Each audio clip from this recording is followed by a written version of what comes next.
Honorable delegates, I would like to remind the delegates that the rules, in particular Rule 103, apply during the hybrid sitting.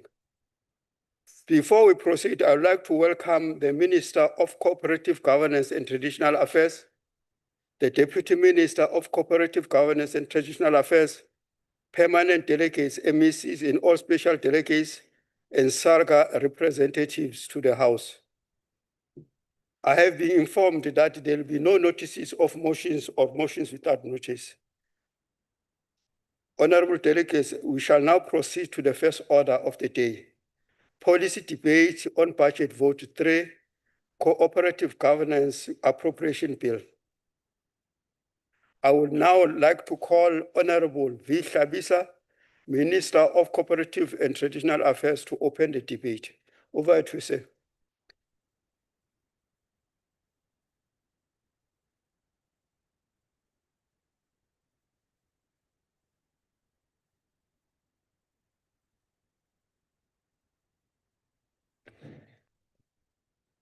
Thank you very much, Honorable Chairperson, the Chairperson of the National House, of the National Council of Provinces, the Deputy Chairperson, the Honorable Members, Honorable Premiers and members of the Executive Councils, Deputy Minister of Cooperative,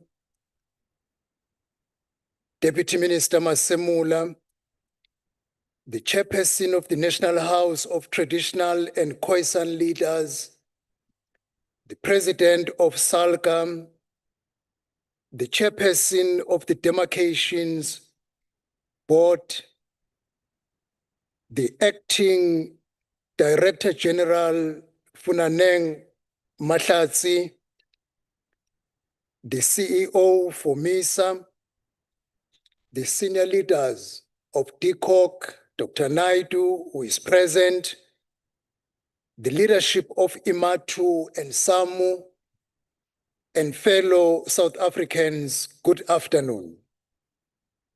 It is my honor to present to this House the budget vote for the Department of Cooperative Governance for the 2026-27 financial year. As the NCOP represents provincial and local government interest, this budget vote places particular emphasis on strengthening municipalities, improving service delivery, and enhancing cooperative governance across provinces. The 2026-27 medium-term expenditure framework allocates a total of 422.5 billion to vote 3. These allocations support our mandate to strengthen local government, enhance disaster preparedness, and improve basic services and infrastructure delivery, thereby ensuring that every municipality works.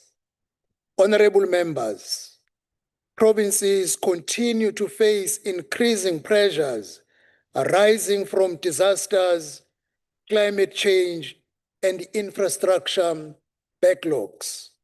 In response, 2.161 billion was allocated in disaster recovery grants for 92 municipalities. 191.16 million was also allocated through the disaster response grant to 16 municipalities. Additional allocations of 151 million provincial and 203 million municipal are being finalized. Following the recent floods in Limpopo and Mpumalanga, the department reprioritized 166 million from municipal infrastructure grant to support the affected communities. These allocations demonstrate government's commitment to coordinated recovery and service restoration. Communities expect municipalities that function effectively, that deliver reliable services and respond in a timely and accountable manner. Municipalities operate within a complex and evolving environment characterized by rapid administration, growing service delivery demand, climate-related risk, and financial and institutional constraint. For this reason, government undertook the review of the 1998 White Paper on Local Government. Since May 2025, extensive consultations have been held with provinces, municipalities, traditional leaders, organized local government, civil society, academia, and communities. These engagements have informed a renewed policy framework under the theme, Every Municipality Must Work.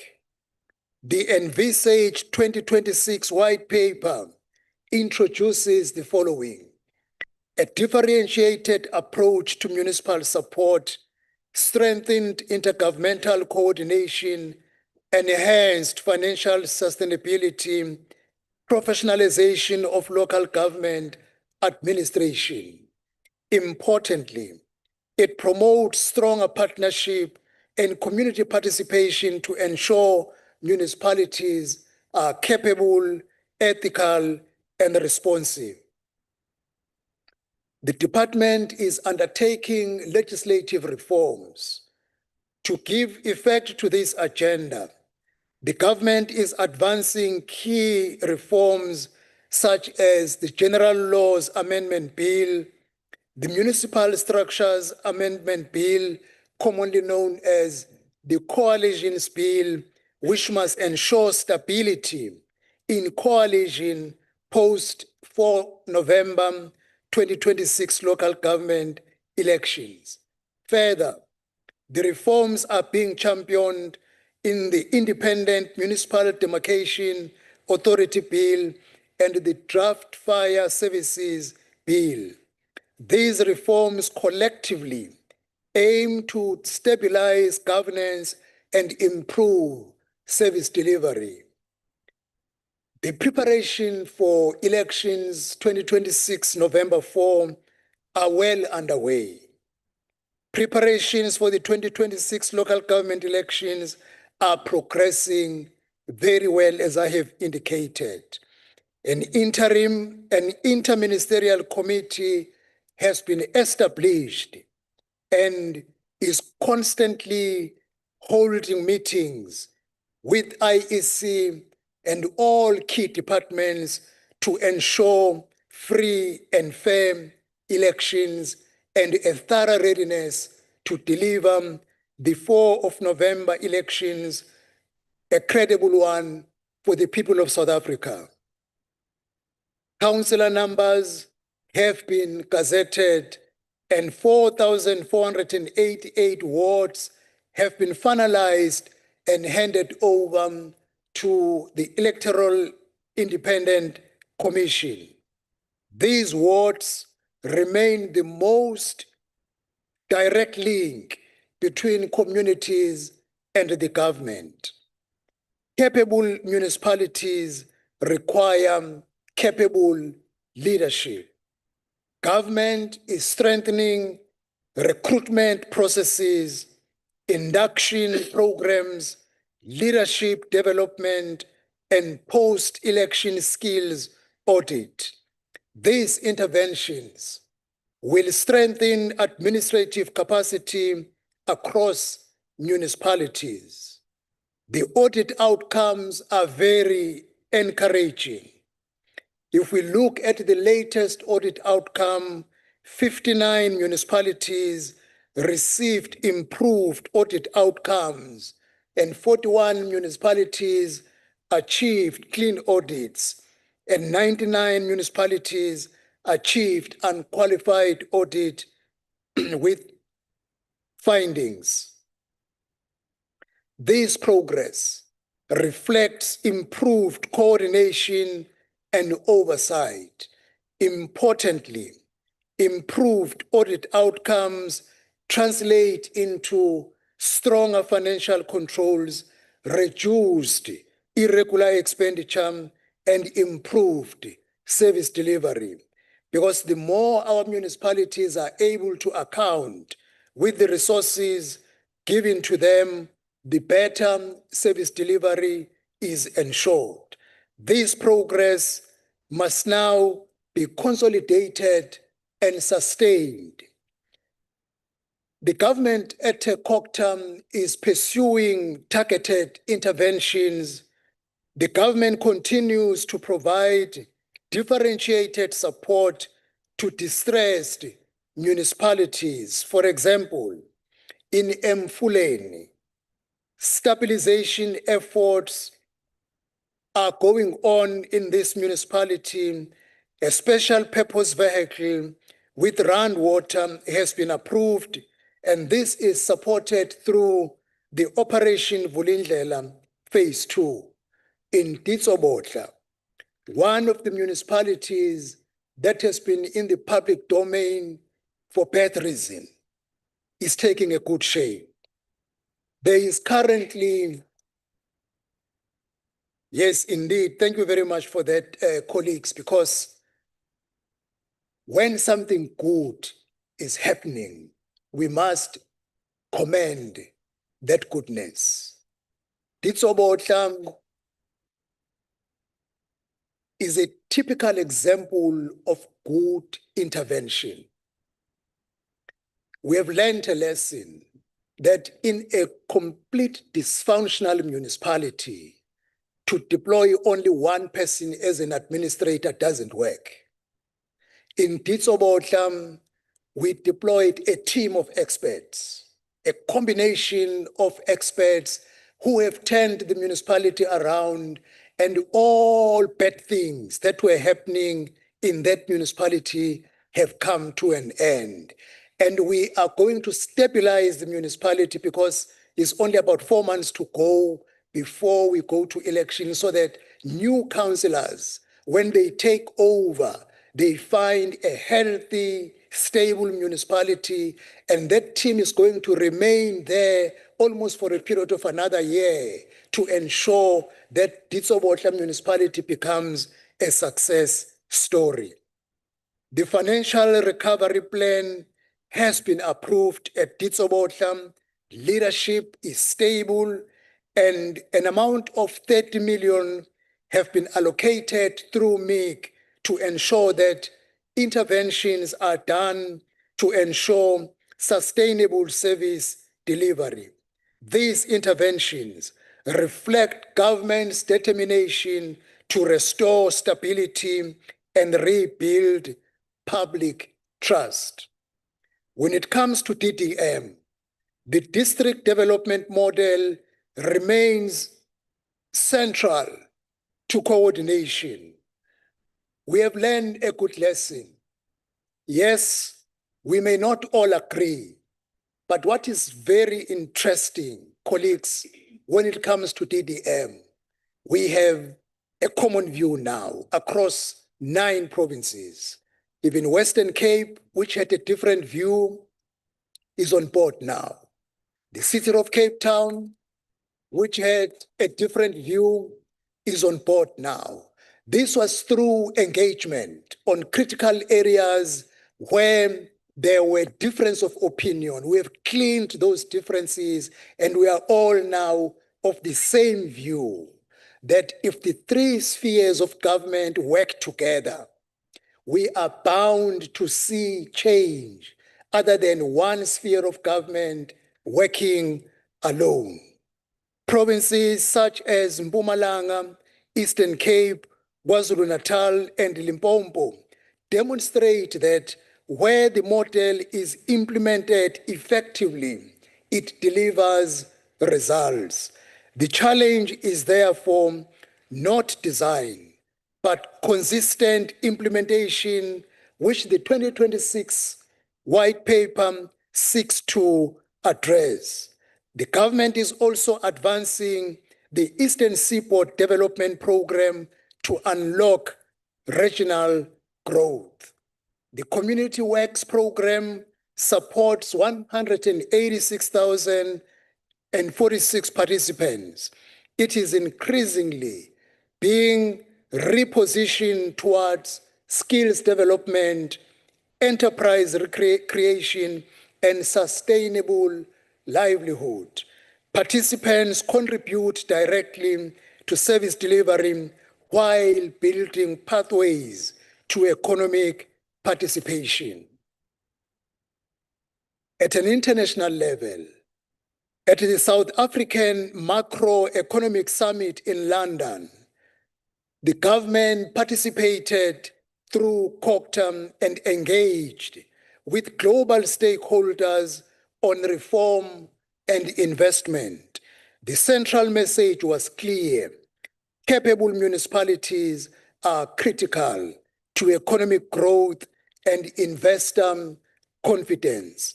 Municipalities are enablers of the environment for investment. These engagements in London reinforced confidence in South Africa's reform trajectory.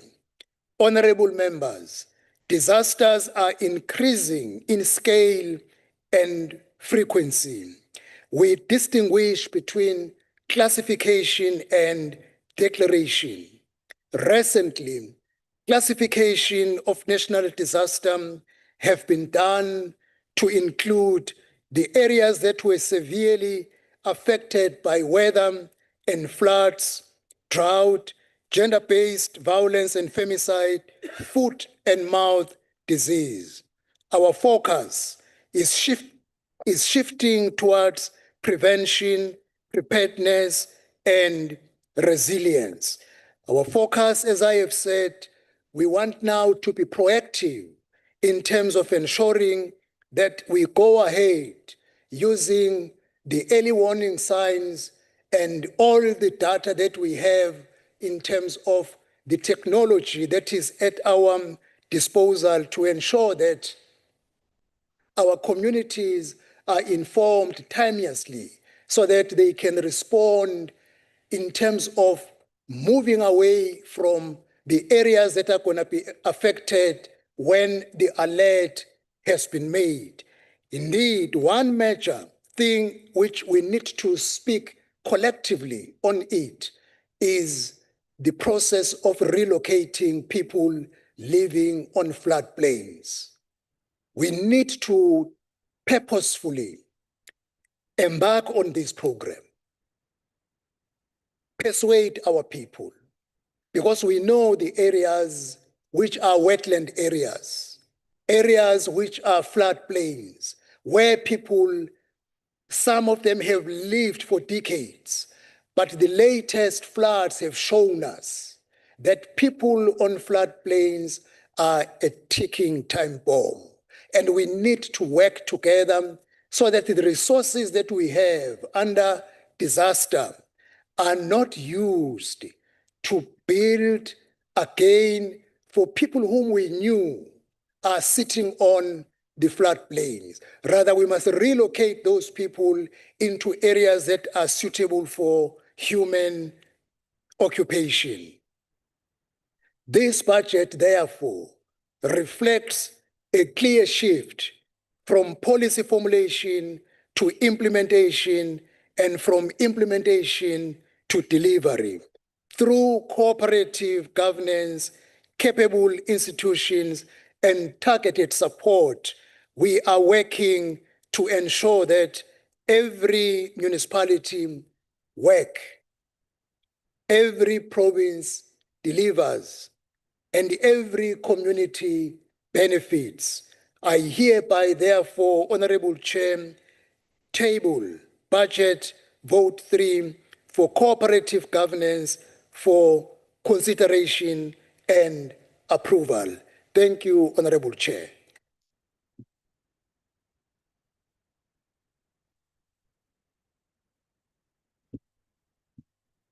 Thank you, Honorable Minister, for highlighting the programs of your department.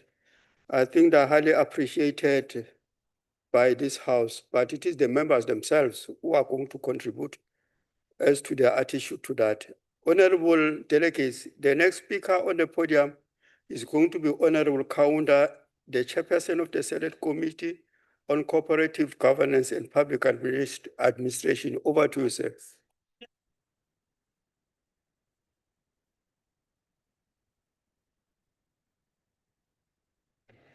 Thank you very much, House Chair.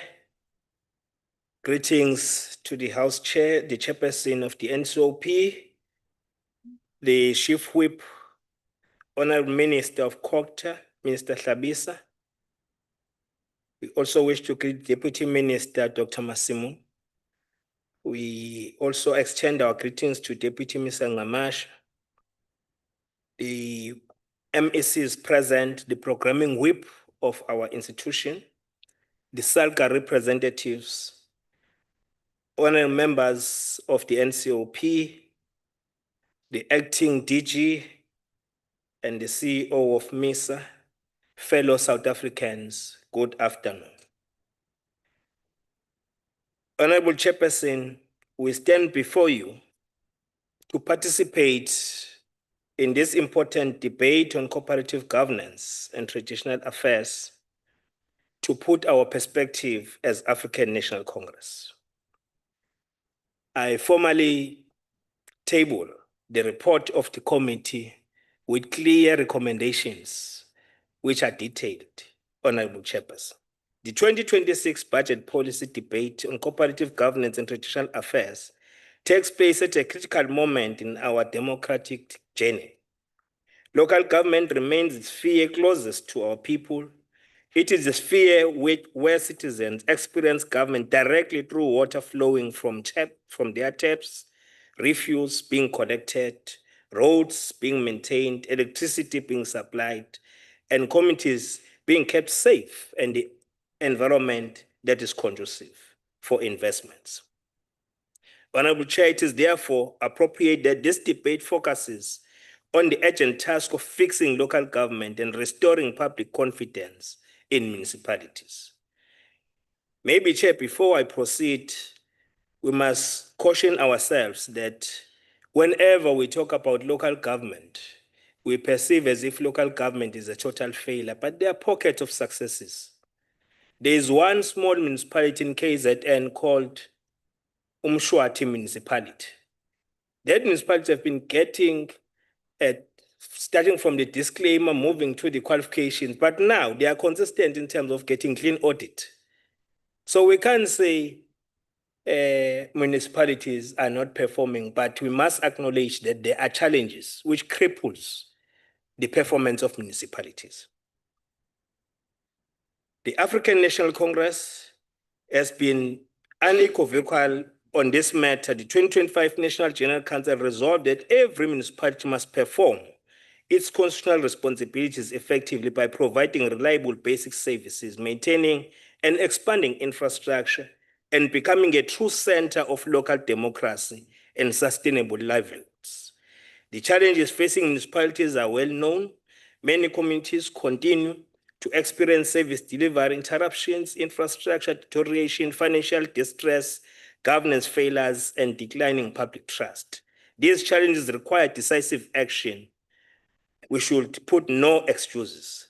Akukho umuntu okufanele aphile ngaphandle kwezinsiza ezisisekelo sempilo ezifana njengamanzi, ugesi, ukuthuthwa kwendle, nodoti, nokuqinisekisa ukuthi abantu bakithi bathola amathuba omsebenzi bazoshintsha impilo zabo zibe ngcono. For this reason, we welcome the interventions being implemented through the Department of Cooperative Governance and Traditional Affairs and the allocations contained within this budget. Honorable Chair, sifisa ukubonga ke kakhulu Bulawayo ohola lomnyango nethimba lakho ukuthi sibonile umasipala abafana njengo Thabazimbi eLimpopo la ebekuneyinkinga nengqinamba ezinkulu, kodwa sabona sekunoguquko futhi olingala lezi nguquko ezenza ukuthi umphakathi ubuyelwe yithemba. Siyazi kwakukhona ukuxokozela kuloya masipala namhlanje usukwazile ngisho ukushintsha i-audit opinion oyitholayo njengomasipala ititsobodla njengoba ushilo nje Bulawayo ukhona umehluko besikhona lapha ya eNorthwest siyo-assessa nathi how far is this intervention impacting on the people's lives. There is significant change and we wish them well in executing further interventions. Masikhuluma ke ngeinguquko ezinqala sikhuluma njengomasipala abanjengomsunduza sebekhishiwe kuma interventions ngoba sibonile sebeqalile benza umsebenzi omuhle kwashintsha ngisho amabhuku ezezimali khona nokuphathwa kwezimali ne-audit outcome emsunduzi. Sikhuluma ngomsunduzi ke namhlanje usuqala ukubonakala uletha nenhlanzeko okuyinguquko ezinhle kakhulu lezo kodwa kuncane ke ekufanele kulungiswe nje ukuthi kubanjiswane kakhulukazi the organized labor ibambisane nomasipala ukuletha inguquko kuloya masipala ngoba uma ngabe kunama illegal strikes kuchitha udoti emgwaqweni lokho is chasing away investors in our municipalities. A central priority must be the provision of reliable, affordable and quality basic services. Committees judge us not on plans and reports but by outcomes that are visible.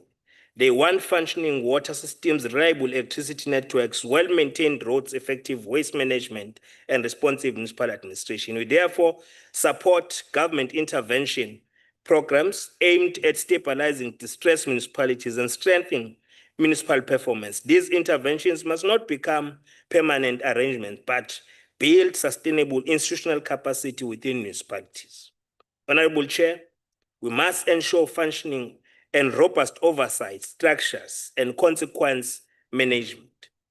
Ungabike khona ukuthathwa kweinqumo ezinqala kubantu abangenzi kahle nabantu abafaka isandla sabo emaphaketheni ezimali zomphakathi bebe izimali zomphakathi. Lokho kungenza ukuthi kusibuyisele emumva ngempumelelo enhle sesiyenzile iguqule nomasipala basebenzele abantu bakithi kangcono.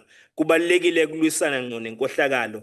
Abantu bazi kunomthelela futhi kunomphumela omubi ukuthi ube involved. Sikushayela ihlombeke esikubona kwenzeka lapha nakwimadlanga commission. Esithemba ukuthi omasipala abaningi bazosizakala ngoba the message is being sent and is clear is that we can't tolerate corruption anymore. The municipal systems improvement grants and other support programs play an important role in strengthening governance systems, improving planning, enhancing financial management, and developing professional municipal administrations. Municipalities must utilize these resources effectively to improve service delivery outcomes. Honorable Chair, municipal financial health is essential. We must prevent unfunded budgets and strengthen administration. Kukhona ke into ekhubaza umasipala ukuthi esikhathini esiningi nakuba sazi ukuthi uyangenelela umnyango njengamanje ukureview white paper on local government kanye nokubuyekezwa kwendlela omasipala abahlinzekwa ngayo ngezimali ngoba equitable share abayitholayo incane kakhulu eNingizimu Afrika. Siyalwemukela ke lonke lolu guquko nezinhlelo ezenziwayo futhi siyalweseka kakhulu ngokuphelele. Uhulumeni kosebenza udinga nabantu abaqeqeshiwe nabathembekile ekwenzeni umsebenzi wabo. Kubalekile ukuthi isikhathi senza konke lokhu omasipala bebeyilungiselela bekwazi ukuzihlelela nentuthuko beyihlelele ngendlela efanele kusenesikhathi. Ungalindeli ukuthi uzoplana manje kule financial year uphinde implement iproject kule financial year. Kubalekile ukuzihlela ngokwanele ama procurement plans abe clear ekwazi ukudirector i-development ngendlela efanele. Infrastructure remains the backbone of economic development and social progress. We therefore welcome continued investment through infrastructure grants, including Integrated Urban Development Grant. The ANC has consistently argued that municipalities must prioritize infrastructure maintenance. Therefore, it needs to be enforced that all municipalities should allocate a minimum of 8% of their operational budgets towards repairs and maintenance. This should not become an option, but it is a must. Far too often, we spend significant resources building new infrastructure while allowing existing assets to deteriorate. Infrastructure maintenance is not a luxury. It is a prerequisite for sustainable development and service delivery. The second phase of Operation Vulindlela presents a significant opportunity to modernize local government systems, remove administrative bottlenecks, improve infrastructure delivery, and create an enabling environment for economic growth and attract investments. Ngifisa ukusho ke lokhu hlalo wendlu ukuthi okubalekile okunye ukuthi omasipala yonke lento ebikhulunywa lapha ya enhle kangaka nomsebenzi omuhle uhulumeni oholwa umongameli uPresident Cyril Ramaphosa wenzayo uku-attract ama-investment kuleli izwe ayikho i-investment eyenzeka emoyeni wonke ama-investments enzeka komasipala ngakho ke lokhu kukhombisa ukuthi omasipala ukhona umsebenzi omuhle abawenzayo ngoba ngabe lama investments awezi kubethi omasipala aba-investi ku-infrastructure which attracts investments. So ngakho bafuna ukushayela ihlombe komasipala ngalowo msebenzi abawenza.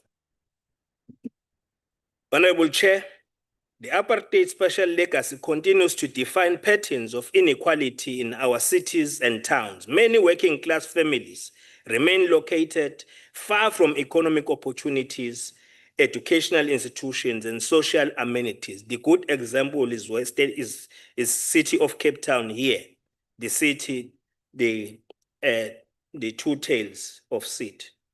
City of two tales. The tale of the tale of two cities.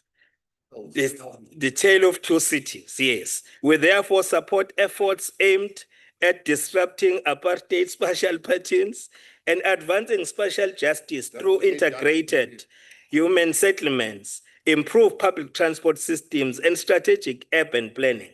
That is why they are suffering. Cape Town, municipalities who are beneficiaries of apartheid. Municipalities must ensure that housing and human settlement grants are utilized efficiently to build integrated communities rather than perpetual historical segregations. Those segregations, some of us here who are making noise, we benefited from apartheid.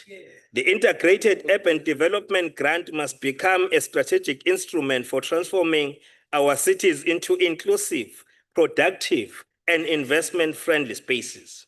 Honorable Chair, the ANC's local government program is now guided by 6 strategical pillars adopted following the National General Council. Those pillars are action-oriented service delivery commitments, effective and sustained infrastructure development, capable local government and institutional capacity, reconnecting communities through trust, accountability, and responsiveness, local economic development, job creation, industrialization and localization, strategic development, developmental communication. These pillars provide a practical framework for rebuilding local government and strengthening the relationship between municipalities and communities. A capable state requires capable municipalities. We therefore support increased investment in municipal capacity building programs, professionalization initiatives, and skills development. Municipal administrations must be staffed by competent and ethical public servants committed to serving communities. Professionalism, it is not an optional. It is essential for sustainable municipal performance. We must reduce dependence on consultants and building internal capacity of municipalities. Parliament and NCOP have critical oversight responsibility.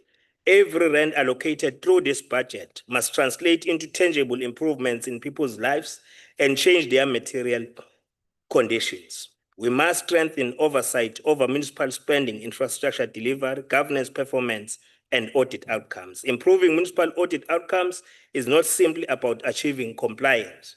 It is about ensuring clean governance, efficient use of public resources, and accountability. Honorable Chairperson, we must strengthen disaster preparedness and climate. Climate change and disaster preparedness can no longer be treated as peripheral issues. Municipalities must develop comprehensive disaster management plans and climate resilience strategies. The budget allocation towards disaster management and municipal resilience are therefore both necessary and timely. In conclusion, the budget provides important resources and instruments to advance the program of fixing local government. The success of local government is ultimately the success of our democracy. The ANC supports this budget vote because it advances goal of building developmental capable, accountable, and people-centered local government. Ngalawo mazwi asina mona, asina nzondo, sisebenzele abantu bakithi uguqula impilo zabo zibe ngcono. Siyabonga.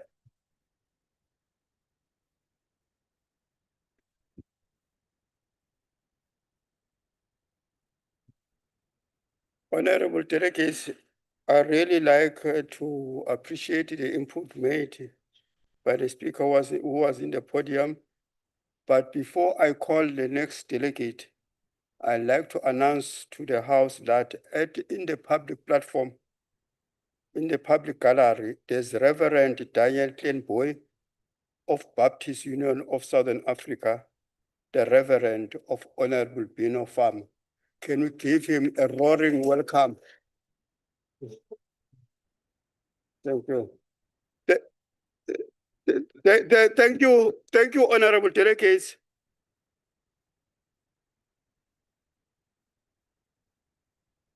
Don't disrupt me, honorable Pino. Honorable delegates, the next speaker is the MEC for Cooperative Governance and Traditional Affairs in the Eastern Cape, the province of the legends, the home of the legends. Honorable Z. Williams, over to you for the next 10 minutes. Thank you very much, Honorable Chair.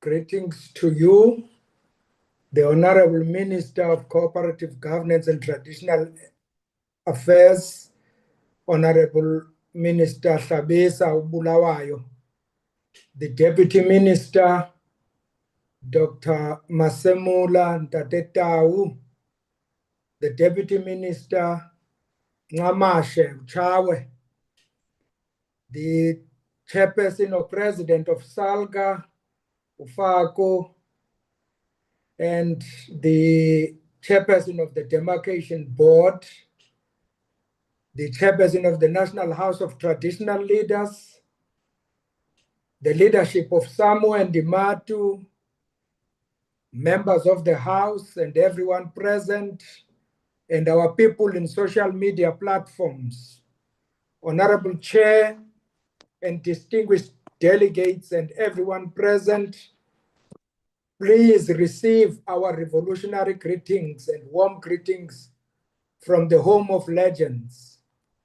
I am pleased to be part of this debate of the Department of Cooperative Governance and Traditional Affairs, Budget Vote 3, under the theme, every municipality must work to ensure effective and agile municipalities that deliver services to communities.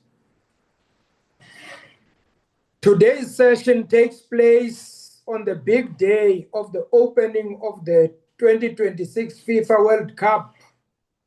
And this evening, Honorable Chair, Bafana Bafana is to face Mexico in what is predicted to be the humdinger of a game. I wish to take this opportunity to wish Bafana Bafana well in their opening game and make a clarion call to everyone in our country to support the boys as they take our friends Mexico in the world football. Yesterday, the 10th of June 2026, marked 1 year since the Eastern Cape heavy floods affected the people of Umtata and Amatole district. And these disasters and floods claimed about 103 lives and displaced scores of people and destroyed critical infrastructure, including schools, roads, bridges, and electricity. The lives of many families were shattered and crushed beyond imagination. 1 year on, the trauma of the aftermath of the floods lingers on in the memories of the families.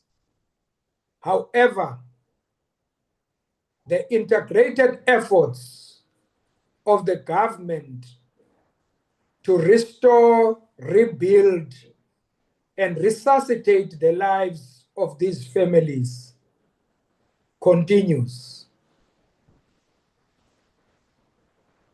In this instance, mandibulele sihlalo umsebenzi kababa uhlabisa for his able intervention during those disasters that were painful.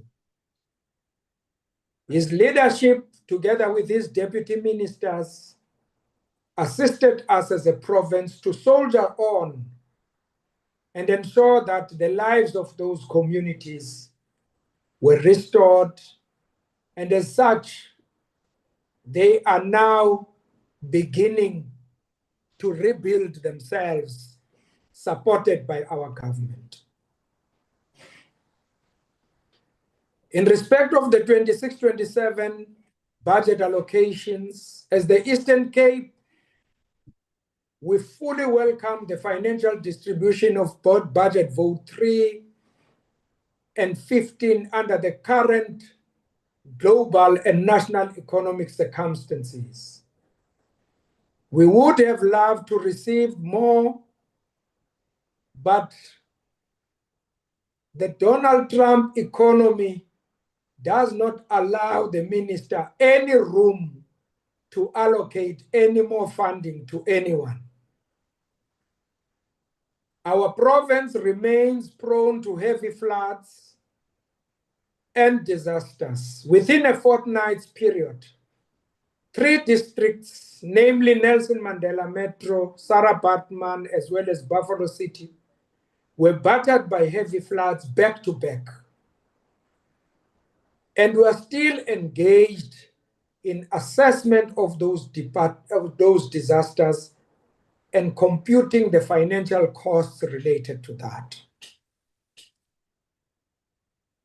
We really, again, must appreciate the work of our minister, Ubaba Uhlabisa, for continuously ensuring that we get funds to respond and recover from disasters. In that, we really take our heads off and say thank you to Bulawayo and his department for their stewardship in ensuring that we respond to these disasters. The funding of the disaster management contingency reserves really needs to be upscaled, especially under the present weather conditions and climate change. I must also indicate that another disaster that we always confront is a man-made disaster as the Eastern Cape, which is related to customary initiation as we begin the winter season. I must also thank the efforts of the minister and his deputies for engaging our province consistently in preparing for the winter season. I can indicate without fear that, again, we have prepared ourselves as much as we could for the winter season of traditional initiation. But we must make a call to parents and all stakeholders that are involved in traditional initiation, that they must ensure that they comply with the act that regulates traditional circumcision. We've put resources aside to ensure that the House of Traditional Leaders is able to perform its functions of monitoring traditional circumcision without any hindrances. We welcome this budget because it is anchored on stability, resilience, and deepening of democracy across all spheres of government. Honorable Chair, the challenges confronting municipalities are well known: financial instability, aging infrastructure, weak governance, skills challenges, and declining public confidence continue to undermine our developmental local government. Yet these challenges with this budget, they are not insurmountable. As a province, we support the department's commitment to strengthening municipal capacity, improving accountability, and enhancing service delivery mechanisms. The review of the white paper on local government provides us with an opportunity to rethink and modernize our local governance system so that municipalities become responsive and resilient institutions. Our constitutional vision demands professional and ethical administrations. Municipalities must become centers of excellence rather than centers of crisis. We need competent engineers, planners, financial experts, and administrators who understand that public office is a sacred trust. Performance must replace patronage. Accountability must replace complacency. Excellence must replace mediocrity. Communities do not vote for excuses. They vote for service delivery. Infrastructure remains the backbone of development. Every kilometer of road repaired, every water treatment plant constructed, and every electrification project completed represents the hope of our people and opportunity for local economic development. The district development model continues to provide a platform for integrated planning and coordinated implementation among the three spheres of government. Through this approach, we can eliminate duplication and ensure that resources produce tangible outcomes for our communities. Climate change has become one of the defining challenges of our time. Floods, droughts, and severe weather events continue to expose vulnerabilities within communities and municipal infrastructure. Honorable MEC, unfortunately, your time has expired. Thank you for participating in this debate. Thank you, Chair. Thank you. Honorable delegates, the next speaker on the podium is inside the chamber, is Honorable Dr. Skerkochel from the Free State Province.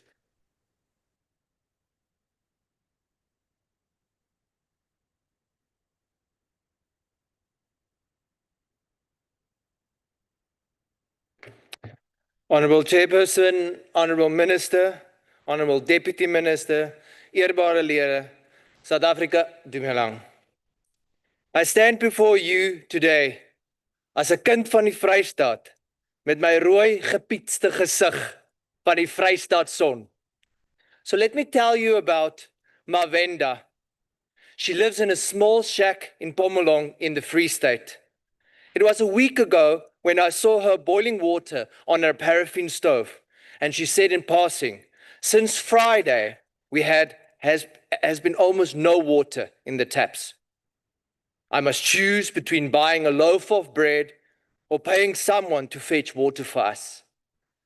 Her eyes were filled with tears of tired dignity because she loves South Africa. She's tried to get a municipal account register, but before each election, the same selfish, self-enriching, stomach Free State politicians come and sell sites for votes. And yet, dololo, dignity for Mavenda. She washes her children in a bucket. She burns a paraffin lamp because there are no street lights or electricity. Electricity has become a luxury. A resident in Kuma draws water from a bucket to flush toilets because the communal toilet in her temporary relocation doesn't work. Ons is almal Suid-Afrikaners. Moto ki moto kabato. Our local government system is no longer just facing challenges. It is a crisis. And the year of decisive action to fix local government and transform the economy sounds like an African proverb of trying to dig a well when we are already thirsty. In Johannesburg, the material water losses are 45% by Joburg Water, accounting to 2.8 billion in just the last financial year. More than 535 million in MIG grants will now be spent by national government on behalf of municipalities because they are unable to manage their own funds. And do not think the district development model will come and rescue, because the same people responsible for the collapse is running the DDM. The DDM reminds me of Matthew 15, verse 14. If the blind lead the blind, both will fall into the ditch. Accountability has vanished. Officials implicated in financial misconduct simply move from one municipality to another. Minister, our people are tired of drums that make noise, but hands that do not build.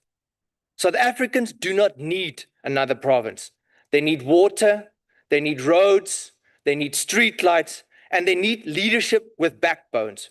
So if you want to make every municipality work, Minister, so when will we stop recycling officials that are part of the problem to implement Section 139 interventions? Ons benodig mense met guts, mense wat lei amptenare vasvat, mense wat trots vind in hulle werk. Ons benodig mense wat sê, for you, I will kill a bull. For South Africa, I'll kill two. Electricity prices increased by 68%, water prices by 50% between 2020 and 2025. Parents are choosing between food and electricity. When municipal infrastructure fails, costs rise even further. Cable theft destroys home appliances and small businesses. Water leaks drive up bills. Road filled with potholes break taxis and tractors. Local government is literally costing us into poverty. Our municipalities should be engines of growth, not factories of failures. Basic service delivery is economic policy. So what is the path forward? It begins with accountability and professionalism. Conditional grants must be linked to governance compliance. Municipalities should only receive infrastructure funds if they can show certified disciplinary registers and proof that investigations into financial misconduct have been finalized and consequent management has been implemented. Revenue from water and electricity must be ring-fenced to be reinvested into maintaining those systems.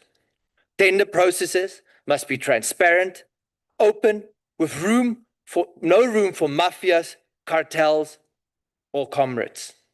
Clean audits and consequent management are not luxury. They are basic decency. Chairperson, a streetlight is an opportunity to stop theft. A maintained municipal park is one hideaway less for criminals. A dilapidated municipal building fix is one less hotspot for drug addicts and the downfall for our youth. The Community Police Forum is not the sole function of the SAPS, but local government. And I quote Section 52 of the Constitution, to promote a safe and healthy environment. This is not politics. This is what our Gogo would call common sense. And that's why we are sending our Gogo to fix your mess in Johannesburg. In 2021 elections, only 54.8% of the 26.2 million registered voters turned out. More than half of them stayed home. So the biggest part in our country is those who have lost trust in local government. So when you stay away, you give your voice to those who mismanage our water, your roads, and your electricity. To the mothers, the teachers, the nurses, the farmers, the dreamers, I'm speaking to you. Your voice matters. Let us refuse to be the generation that allowed municipalities to collapse. Let's go to www.check.da.org.za to register to vote for a clean and accountable government. I thank you. Thank you very much, Dr. Skierkogel. Good afternoon, delegates, ladies and gentlemen. The next participant on the debate is on the virtual platform. It's the Honourable Molokome, with 12 minutes to speak. Honourable Molokome.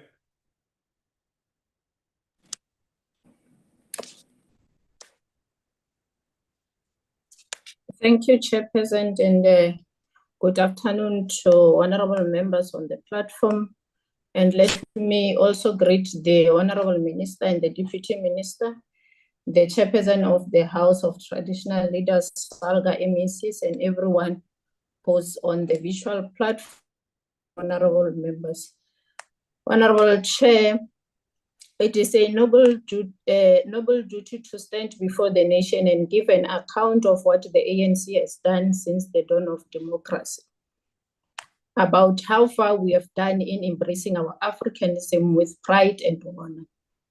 Honorable Chair, I want to make it clear to members and the citizens of South Africa to remind them that we are, as the ANC leading government, we are addressing the injustices of the apartheid government only in 30 years of democracy. And if members can have time and go to Stats SA and check how far we had come in addressing issues such as how access to water, houses, and electricity, you'll really see that we have done a lot as the ANC government. We want to also appreciate the traditional leaders and the role that they are playing in making sure that they participate in the lives of their citizens and also being part of the government that is bringing services to their people. We acknowledge their participation, not merely slogans. This is a commitment to affirming the constitutional rights that are enshrined in our national constitution. This recognition is crucial in the honoring of the integral role that traditional leaders play in our society. As the ANC, we remain steadfast in our remembrance of the significant contribution made by those traditional leaders during the liberation struggle. As we are approaching the session of initiations to some part of our countries, we encourage initiation principles to observe the health protocol to save the lives of young initiates. Since this cultural heritage belongs to all of us, let us get the Department of Health and health professionals to offer their services in a manner that this customary practices is preserved. Chair, I also want to give thanks to the MEC of Limpopo, MEC Makamu, for recently having the workshop in Polokwane Quarters Hall. And we wish other provinces and MEC will replicate this type of initiative by the MEC to make sure that those initiators and all the role players, they participate and get workshopped on how to conduct this initiations course. The ANC, as the oldest movement in Africa, has fought for the right of everyone in South Africa. As Nelson Mandela said, open quote, never, never and never again shall it be that this beautiful land will again experience the oppression of one by another, close quote. No one should evaluate the right of other because he or she has strong muscles in the name of traditional stereotype. The issue of the women's settlement is complex and present significant challenges that we have seen during our oversight visit, Chair. They say much when coming to issue of this women's settlement, particularly when it comes to land allocations. This matters requires the proactive involvement of traditional leaders alongside local municipalities. A recent visit to Mbaula village and Chakuma village area in Limpopo highlighted the urgent need for collaboration in the wake of devastating floods that affected numerous families and also resulted in loss of life. During our time in these affected communities, we engaged with traditional leaders who demonstrated a a commendable spirit of cooperation. They recognized the critical nature of the situation and conveyed their commitment to collaborate with the Mopani District Municipality. And we also seen the same collaboration in Mpumalanga when we were doing our oversight. Traditional leaders came there and they gave support to the local municipality to make sure that they deal with the issue of the floods that affected the area. These leaders play a crucial role in their communities, and their involvement is not just welcomed but necessary for effective governance. What they seek is simple yet significant: recognition of their status and contribution, as well as the genuine opportunity to engage in public affairs. By being included in decision-making processes, they can help bridge the gap between between the government and the communities they represent, ensuring that local voices are heard and considered during IDP processes, plan, mayoral envisos, and also the meetings that are held by our councillors. Through the Special Planning and Land Use Management Act, municipalities together with traditional leaders are given the authority and responsibility to significantly enhance the lives of our communities. This legislation enables local government to create and implement effective land use policies that not only facilitate easier access to workplaces, but also promote broader participation in various economic activities. By doing so, municipalities plays a crucial role in integrating individual and families into economic mainstream and empowering the youth to take advantage of new opportunities, gain employment, and also ultimately improve their lives. The minister is actively involved in developing the implementation of customary laws that facilitate the recognition of heirs, skins, and also queens within our communities. Chair AG has raised several issues with the municipalities when she conducted audits. And she also mentioned the issue of the usage of the accountants consultants in various municipalities. We are urging municipalities not to use accountants, but rather use their internal capacity, because in most cases, even when they use this accountant, we find that there's no improvement of financial statements in those municipalities.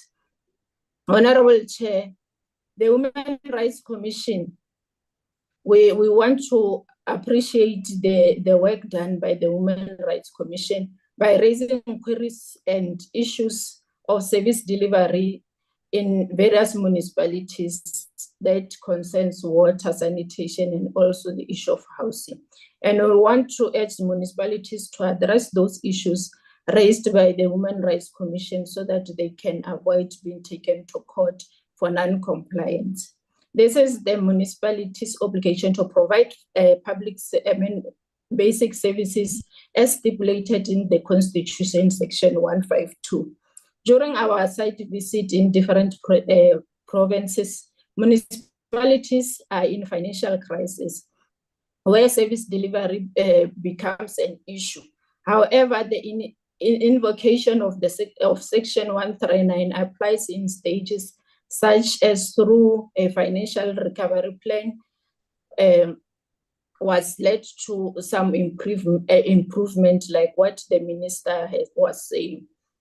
We observed in the Sobota 139.17b and in Madibeng municipality, Section 106 of the Municipal System Act, which is forensic investigation of administration and corruption, was invocated there. We would like to appreciate the President's initiative on DDM that the three spheres of government must not work in silos. They must plan together to have one plan and also appreciate the intergovernmental relations framework, and also to make sure that when they provide services to our citizens, they do not work in silos. On the stakeholders, Chair, I would like to encourage our municipalities to make sure that they do their public participation and involve our citizens in terms of the IDP, so that the IDP is directed by the needs of the people, so that they avoid strikes and those issues that we see when we do our oversight visit, the complaints that we are seeing in most cases, Chairperson. So we also like to encourage the youth, Chair, to go and register for the local elections that are coming, because it's their right to do so, and also to utilize the offices of the youth officers and the LED for more opportunities in various municipalities. Chair, as I conclude, we are also encouraging the youth, like I've already indicated, to register and also to partake in these activities. Chair, I would like to say that freedom is not complete until all our people have clean water, housing, and electricity that is affordable. We are in support of this budget because we know that service delivery will be taken to our people. Thank you very much, Chair. Thank you very much, Honourable Molokome. Honourable delegates, I'd like to welcome the Honourable Van der Walt in the gallery, a member of the National Assembly, and also the DA's caucus chair. Let's continue with the debate. Thank you, members. We'll continue with the debate now. It's now the turn of the Western Cape chairperson of the Standing Committee for Local Government, Environmental Affairs, Development and Planning. It's the Honourable Dave Bryant, who is participating on the Zoom platform. Honourable Bryant, you have 10 minutes. Thank you, Honourable Chairperson. Minister, permanent delegates in the House, we're here today to deliberate on a budget of immense consequence that unfortunately completely ignores the systematic collapse of local government across South Africa, serving instead to subsidize a culture of administrative decay, pumping hundreds of billions of rands into a broken system without consequence management is a betrayal of the citizens who rely on basic services for their daily dignity. The local government equitable share of 342 billion rand and the municipal infrastructure grant of 58 billion rand are transferred to municipalities with no stringent conditions attached. This department has failed to act as an authoritative regulatory body, choosing instead to serve as a passive conduit of cash to broken and corrupt administrations.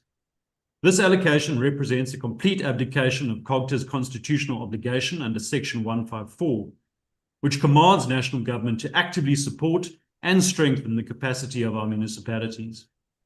When we look across the length and breadth of our country, we see local government structures in a state of terminal decline.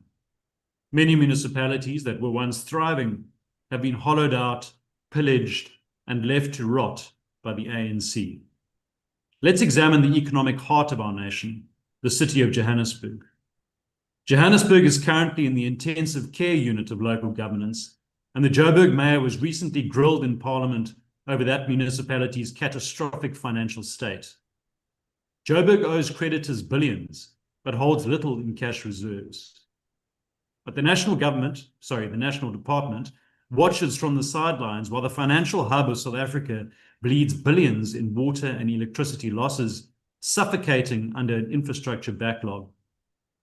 The people of Joburg are making their voices clear that they've had enough of the ANC and are getting behind the incoming mayor, Helen Zille. They are saying enough is enough. As a member representing the Western Cape, the contrast could not be more glaring. The Western Cape consistently dominates the leaderboard in the Auditor General's reports because the provincial government prioritizes fiscal discipline, technical competence, and aggressive consequence management. Clean audits are the norm in our province because we understand that public funds must be spent on upgrading infrastructure for the people, not on inflating the salaries of political deployees.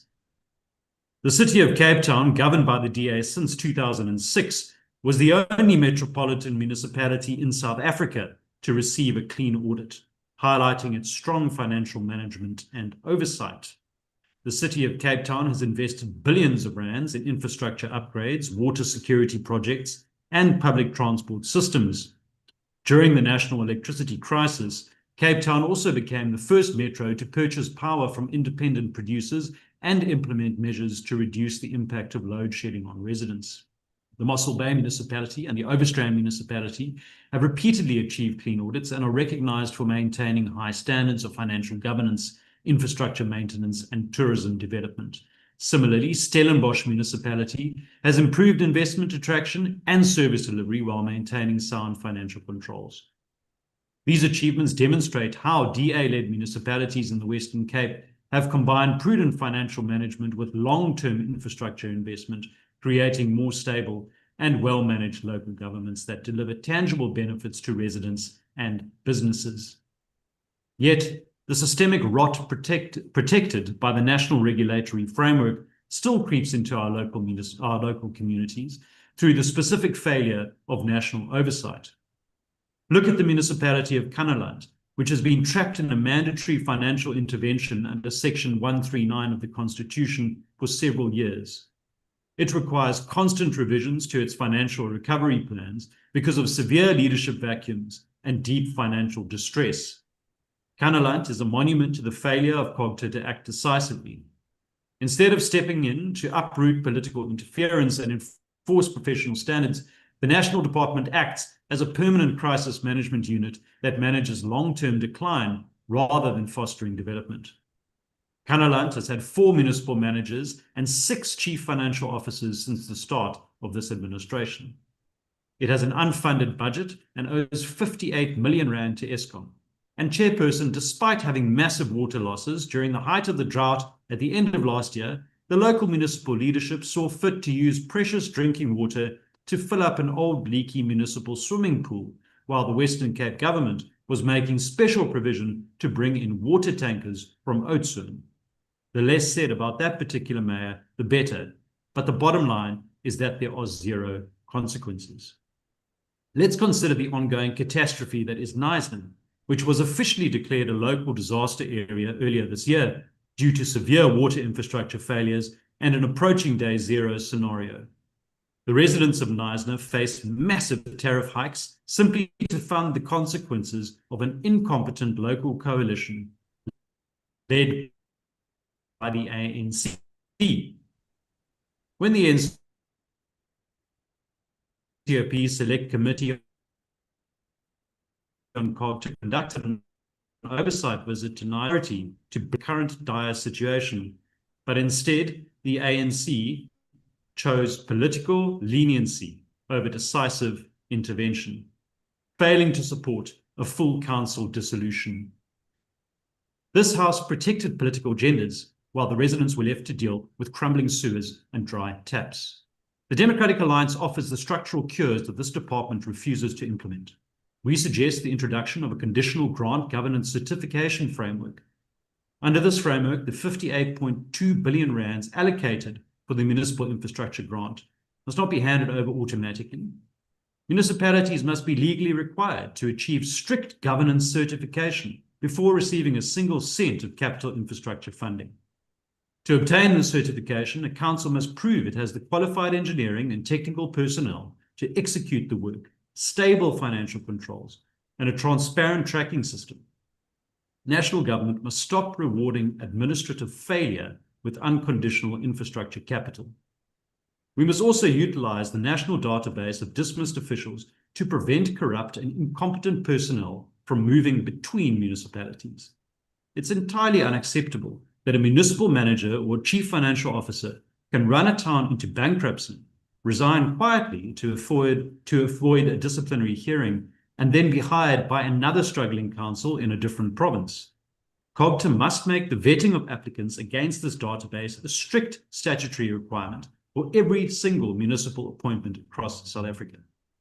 A budget that increases spending by an average annual rate of 3.2% is meaningless if the money is being funneled into a sieve of corruption, political deployment, and basic technical incompetence. This department must stop acting as an idle observer while our towns and cities fall apart. We demand a complete overhaul of the funding model, an immediate end to political deployments, and the enforcement of absolute accountability for every rand spent. If you would like to see the province where this works, please come to the Western Cape and we can show you around. The citizens of South Africa deserve a government that delivers services, not a department that subsidizes collapse. Thank you. Thank you very much, Honourable Bryant. Honourable delegates, we return to the chamber, and it's now the turn of the Honourable Farmer to continue with the debate. Honourable Farmer.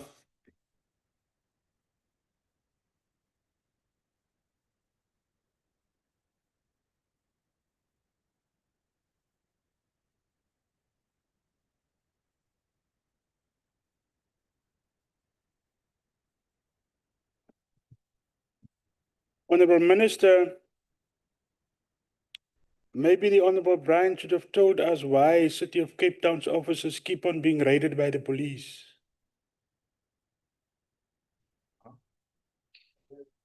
Honourable Chairperson, Honourable Minister and Deputy Minister, Honourable Members, I greet you in the name of Jesus Christ, our Lord and Saviour. The theme presented by the department is simple but powerful.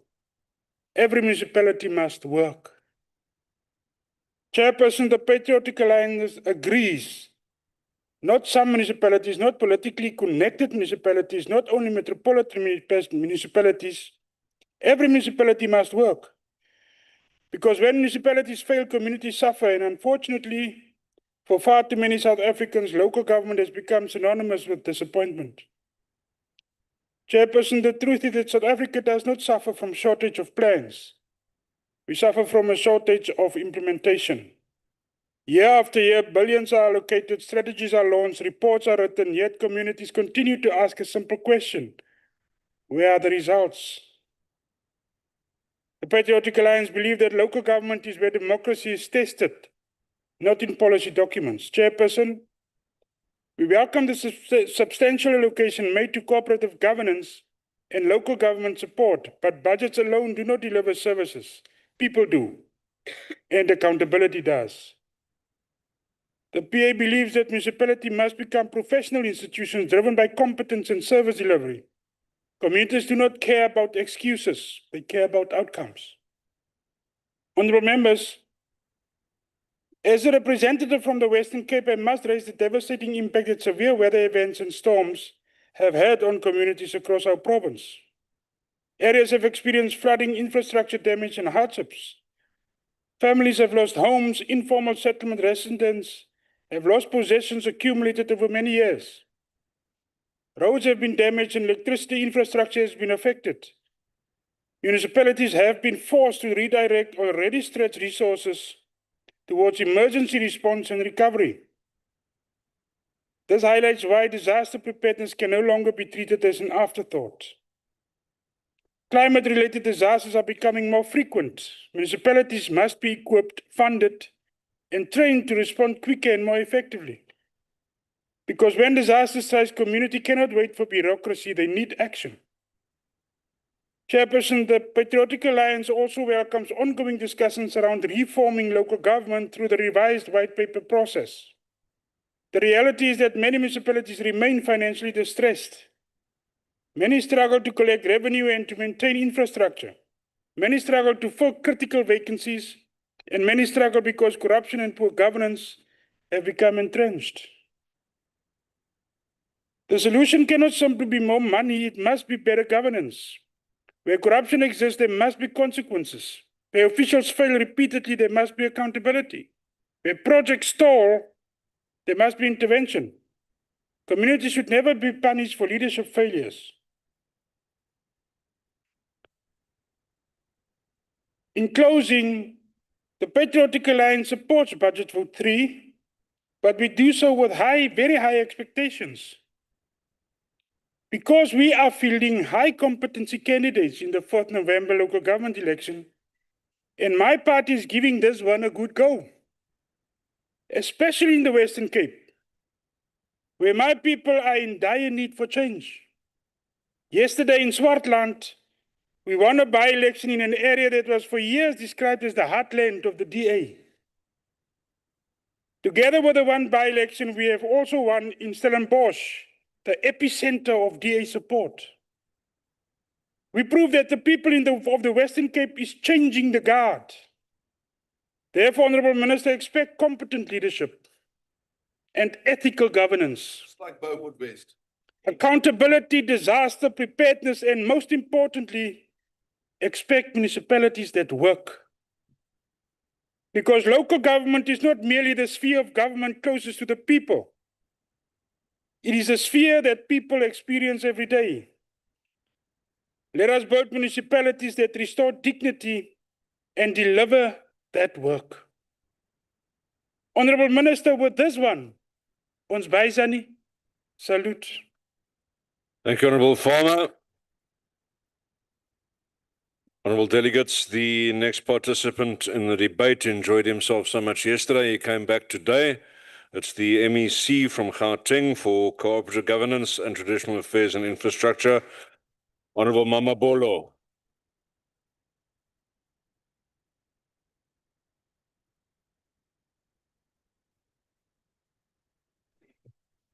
Thank you very much, Chair.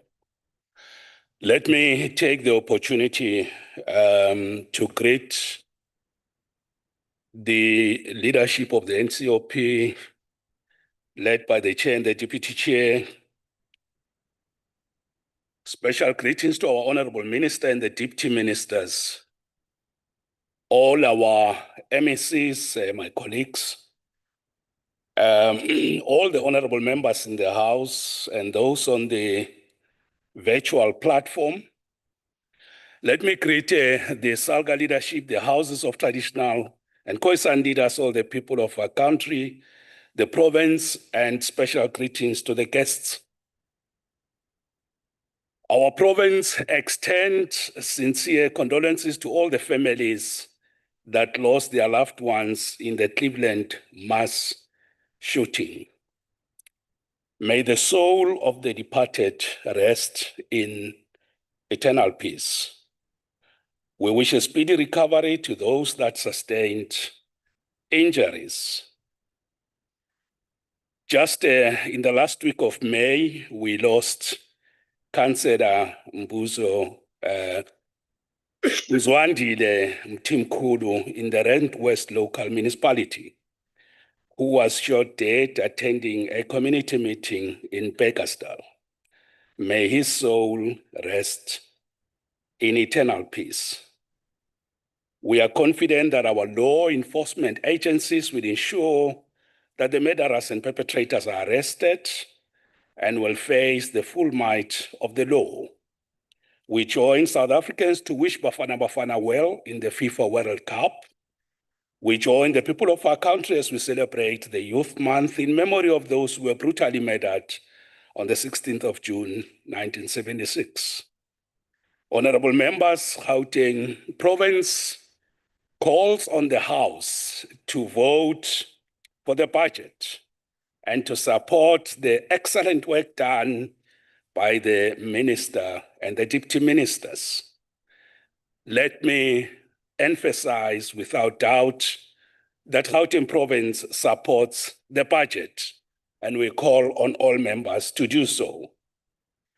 We support the budget because we believe that whilst municipalities experience challenges and difficulties, the work by the Honourable Minister and Deputy Ministers is commendable to find long-lasting solutions.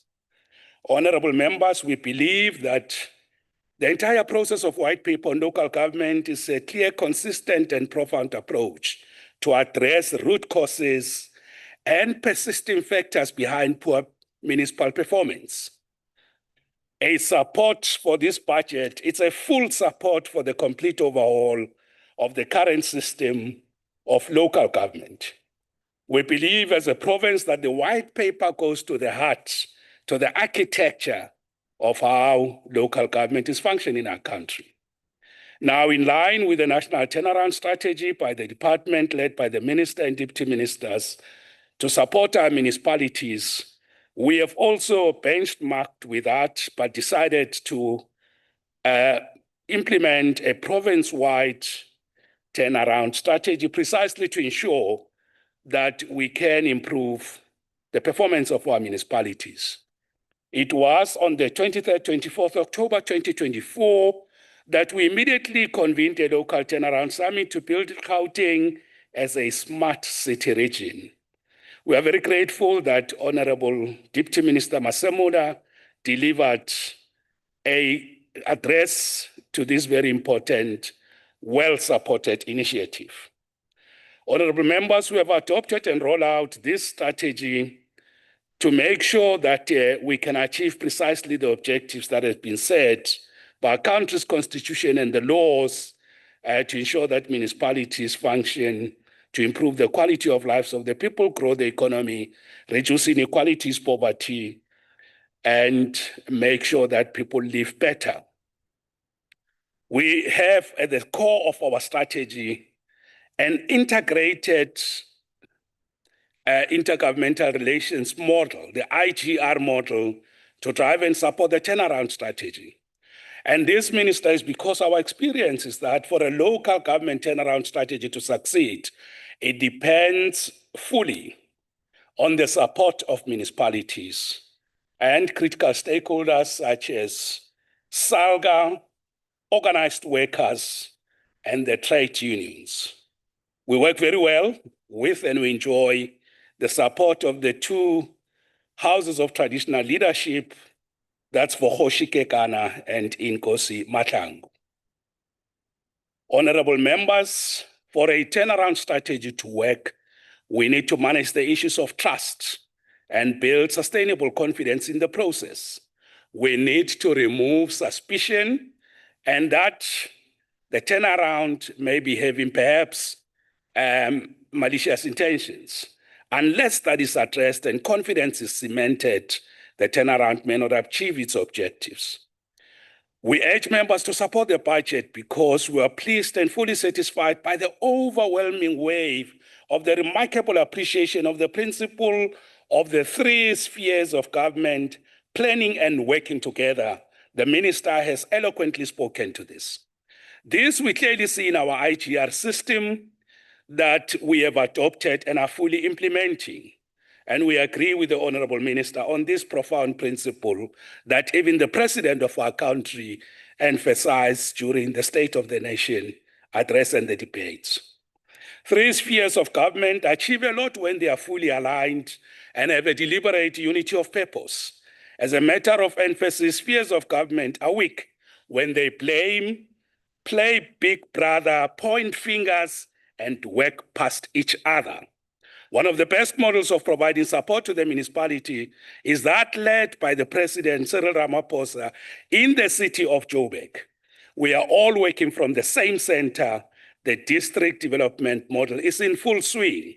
And this is an example we all need. And when we had the first plenary session to launch this presidential intervention in the city of Joburg, it was chaired by Honorable Minister. And we want to thank you, Minister, for that. And also, we must take this opportunity, Minister, to thank you and the Deputy Ministers for the good work you have been doing to convene a number of well-coordinated, integrated interventions that most of them were held in our province, including the last one with the President of our country. We think that is the right way to go. That's the best way to go. For example, honorable members, to resolve the deep-seated historic problem of the CBD of the city of Joburg that is suffering from many years of the legacy of mining when the conglomerates and big companies that were in the CBD left the CBD to Sandton, to Eastgate, to the various places in the city of Joburg. except the CBD, we have seen the CBD suffer and take a knock. To resolve this persistent legacy of the good days of gold mining that has devastated the city with the departure of those who have benefited from gold mining, the city of Joburg cannot do this alone. It will not achieve this alone. We need all of us to invest, to set aside resources, budget, to work and make sure that the international face of our country could actually be improved. And to simply point fingers to the city of Joburg will not be correct. The provincial government needs to invest in its precinct, which is these are our government offices. We need the city of Joburg to do bulk. We need Transnet to look at Carlton Center, to look at the Park Station. We need all national departments, almost all of them. The courts, the higher courts are in the CBD of the city of Joburg and many other facilities. All this requires that we work together to support the city of Joburg. We're very grateful about the work we are doing with national government on water. We are very thankful to the president, to the ministers when they came to our province in January, February. We achieved a lot. We managed to resolve the problems that we have. Honorable members, we call on our municipalities to prioritize revenue collection. We also call on our municipalities to make sure that they can do interim audits. We are working with the AG to make sure that we can have interim financial statements and make sure that audit is not a once-off activity for the year, but it's a sustained activity throughout the year. We believe that our turnaround, supported by full IGR and the 10 work streams, will make a contribution to resolving the problems that we have. Gauteng fully support the budget, and we call on all honorable members. Thank to you, do so. Honorable Mamapolo. Thank you very much. Honourable delegates, we'll stay with Gauteng, but we'll go virtual for this one, and it's the Honourable Nzimande who has the next 8 minutes. Honorable Chair, citizenry, and honorable members. Uyabona kwasikhula sisebancane sasitshelwa kuthiwa mangabe ufica inyoka ilimele oyiyeka izidle yona iGNU ke leyo iyazidla namhlanje asingeni indaba zayo. The APP ought to inform the citizens and the House about the commitment which the department are going to deliver. GNU partners should be ashamed to stand on this podium with their heads high and talk about past performance. Past performance is relevant on planning stage, not at this stage. Such conduct evinces incoherent reasoning.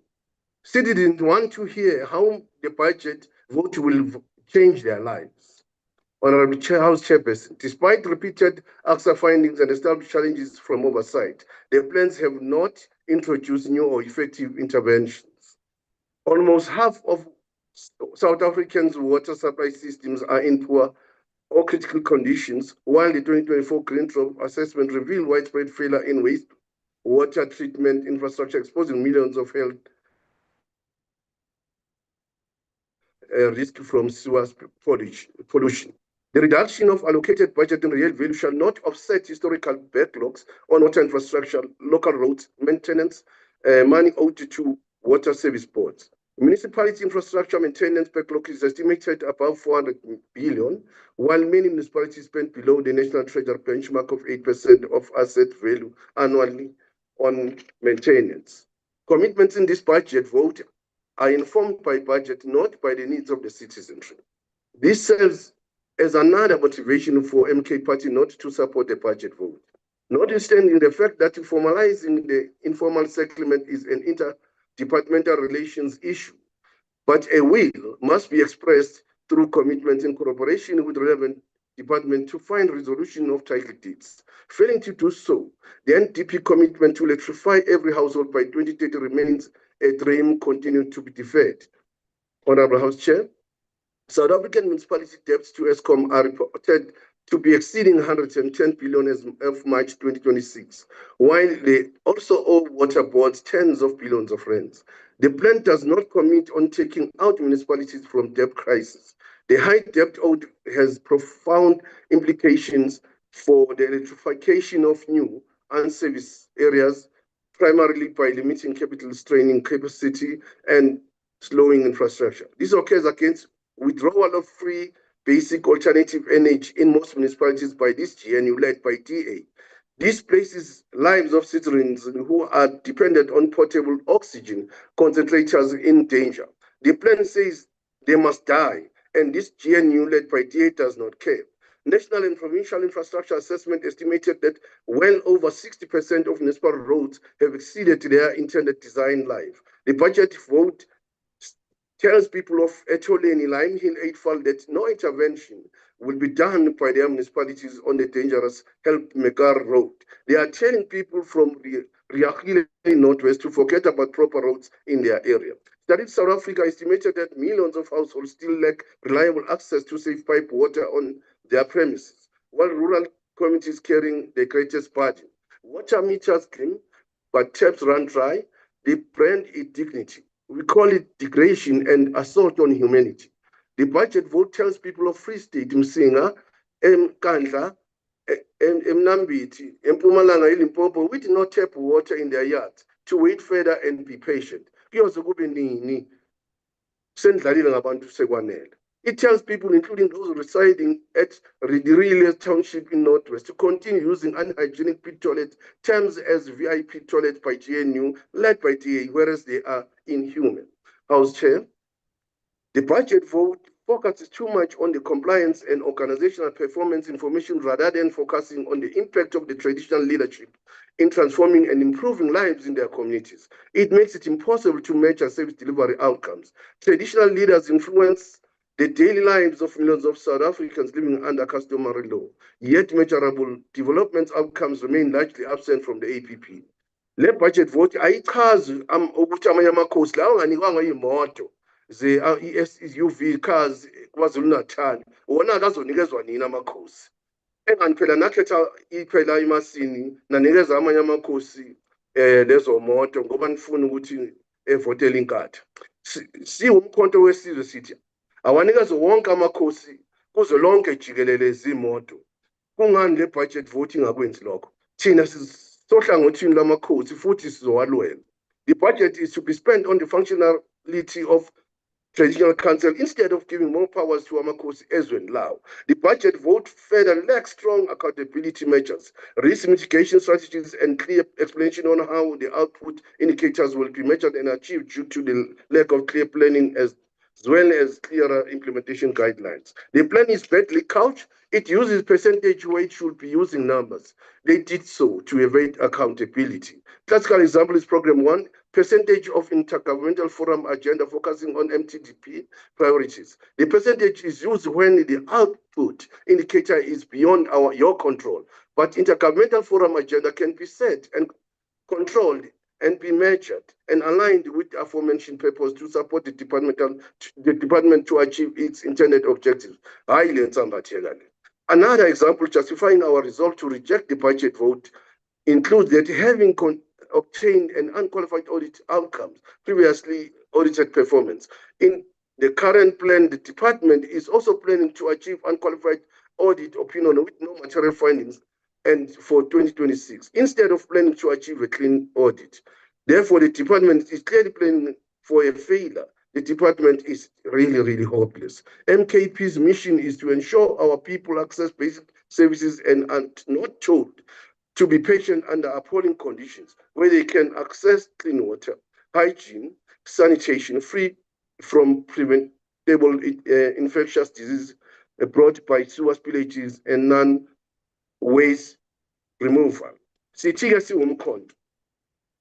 Abayeke ukusitshela ukuthi benzeni ngokudlula. Sithi amasho ukuthi amakhosi wonke kulezo jikelele azoyithola iy'moto.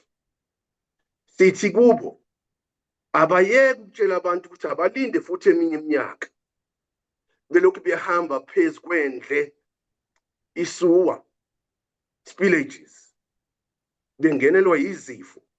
Sithi abayeke ukuthi bethi abantu abavume ukuthi kuthathwe uparafini away kubona bekwazi ukuthi bekhanyise ngoba bethi kuyabiza kakhulu. Sithi abayeke futhi ukuthi betshela abantu ukuthi abalindele izulu liyeza. Akho zulu liyeza, bafuna impucuko manje. Bafuna ugesi manje. Umuntu o-oxygen ufuna ugesi manje ukuze ezophepha. Hayi le nsambatheke eyenzekayo. Siwumkhonto wesizwe sithi siyikhahlela ngazo zombili le budget. Ayimo Thank you. Thank you, Honorable Nzimande. Honorable delegates, the next participant is the KwaZulu-Natal MEC for Cooperative Governance and Traditional Affairs. It's the Honorable Buthelezi. Honorable Buthelezi, you have 10 minutes. Thank you. Thank you very much, Chairperson. Honorable Minister Hlabisa, Deputy Ministers, and honorable members of the House. I participate in this debate today on behalf of the province of KwaZulu-Natal to render our support for budget vote 3 for cooperative governance and vote 15 for traditional affairs for the 2026-27 financial year as tabled by our Minister for COGTA. Through this budget, the Minister has mapped out a clear strategy to rescue local government, and he has issued clear directives that resonate through every valley, town, and city of our country through the theme, every municipality must work. The province of KwaZulu-Natal features a vast governance landscape of 54 municipalities, which is the largest number of any single province in the country. Through these municipalities, we manage a complex tapestry of industrial economic hubs, rapidly expanding coastal metro of eThekwini, the sprawling secondary cities, and deeply rural communities. We therefore welcome the legislative reforms championed by the Minister in this budget. For too long, fragmented and unstable political coalitions have held our communities hostage, shifting the focus away from service delivery and towards political survival.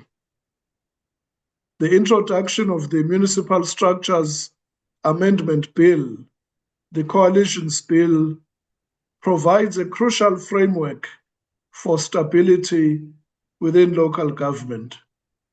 Furthermore, we throw our weight behind the Local Government General Laws Amendment Bill by enforcing strict competency-based professional recruitment. We are drawing a line in the sand because local government should be a space for skilled professionals and not a space for political patronage. We welcome these bold innovations outlined in the budget presented by the Minister, and we appreciate the stability and continuity that they provide. Turning to vote 15, the Minister has outlined clear programs which enhance the work of traditional leaders to lead their communities. Through this budget, Minister Hlabisa has ensured that traditional leadership does not remain a relic of the past, but instead is transformed to be an active and indispensable pillar of our governance framework today.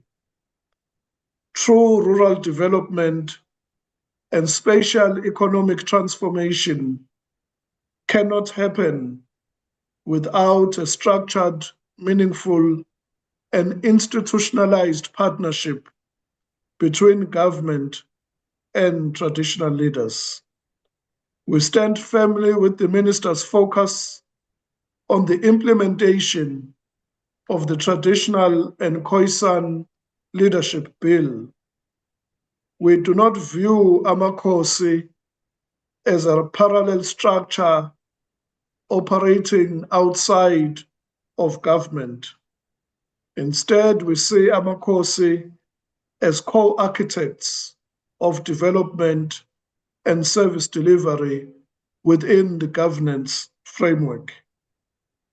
Our traditional leaders are the custodians of communal land, the guardians of social cohesion, and the primary point of contact for millions of our citizens. Through this budget, we will deepen the integration of traditional councils into municipal planning, ensuring that local economic development reaches the deep rural areas of our province. Honorable Chairperson, because of KwaZulu-Natal's unique terrain and vast infrastructure backlog, our province receives a significant share of the municipal infrastructure grant. We accept this allocation as a call to action, and we want to build directly on the Minister's profound statement. I quote, "This budget is not an accounting exercise, it is a delivery instrument," close quotation marks. We are taking a zero-tolerance stance as the province of KZN on financial mismanagement. Through the newly established Project Management Unit, we will monitor every single project under the MIG allocation to ensure that every project is completed within budget and completed on time. Through this rigorous deployment of the PMU unit, which has the dashboard tracking system, we are monitoring expenditure, project milestones, and contract management in real time. Where there is underspending, we intervene immediately. Where there is corruption or inflation of tenders, we act without fear or favor. Honorable Chairperson, we must address the changing climate landscape of our country, and KwaZulu-Natal has borne the devastating brunt of severe weather patterns and catastrophic floods. Through the National Disaster Management Center, we are deeply grateful for the disaster relief interventions that have supported our recovery efforts as a province. We are actively shifting our provincial strategy to align with the Minister's directive, where we are moving from response to readiness. We cannot simply rebuild infrastructure to the same standards, only to watch it wash away in the next storm. KwaZulu-Natal will strategically use its allocation to invest in climate-resilient infrastructure. We are updating our disaster management frameworks and clearing our stormwater systems, reinforcing bridges to ensure that all 54 municipalities in the province build with the future in mind. The budget presented by Minister Hlabisa, honorable members, provides the necessary tools and financial backing required to turn the tide in local government. It balances the urgency of urban delivery with a deep respect for the rural communities governed by Amakhosi. KwaZulu-Natal is organized, aligned, and entirely ready to implement this budget and to deal with the concerns raised by Honorable Mtetwa in the earlier contribution, we will ensure that all tools of trade allocated to Amakosi, be they vehicles or any other tools of trade, are distributed equitably, and they will be distributed over the medium-term expenditure framework. Amakosi have supported the program, and they have given their thumbs up with the clear understanding that in every financial year, there will be a new allocation. This budget gives the people of South Africa a local government that is capable, clean, and ready to serve every community. I thank you, Honorable Chairperson. Thank you very much, Honorable Buthelezi.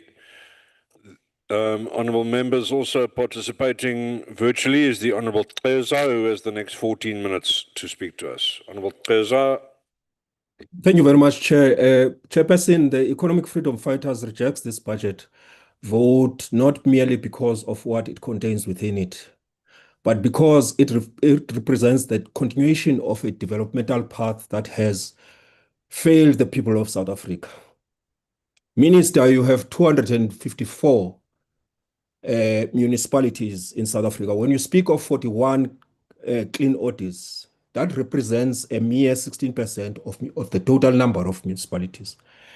And further, the fact that the National Treasury has imposed 400 million budget cut, which adversely affects the CWP participants, leaves a lot to be desired, because what is the innovative ways to address those implications as a result of those budget cuts?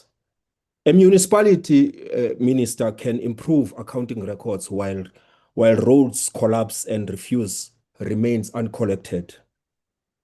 It is also true that we can't rely on narrow technocratic obsession with audit outcomes divorced from developmental outcomes. The crisis that we are facing in municipalities is the crisis of state capacity, the crisis of austerity measures, the crisis of deindustrialization, the crisis of weak developmental planning, including the killings through tenders and forensic investigations here in my province of Mpumalanga recently. The crisis is the crisis of political interference, the crisis of the lack of institutional memory, the recycling of failure. And therefore, we require that you respond to those in terms of the kind of reductions that, and the attitude of the National Treasury in terms of the budget cuts into your department, and how are you going to turn around the situation given that neoliberal stance which is influenced elsewhere. Chairperson, the Department of Cooperative Governance and Traditional Affairs has been allocated a combined budget of 423.4 billion.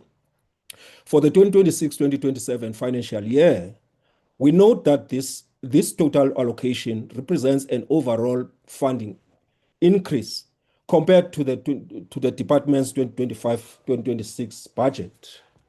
However, Chairperson, a glaring fiscal paradox sits at the heart of this budget. While COGTA's top-line allocation has expanded, mandatory national treasury cuts and strict fiscal constraints continue to squeeze key programs like the CWP.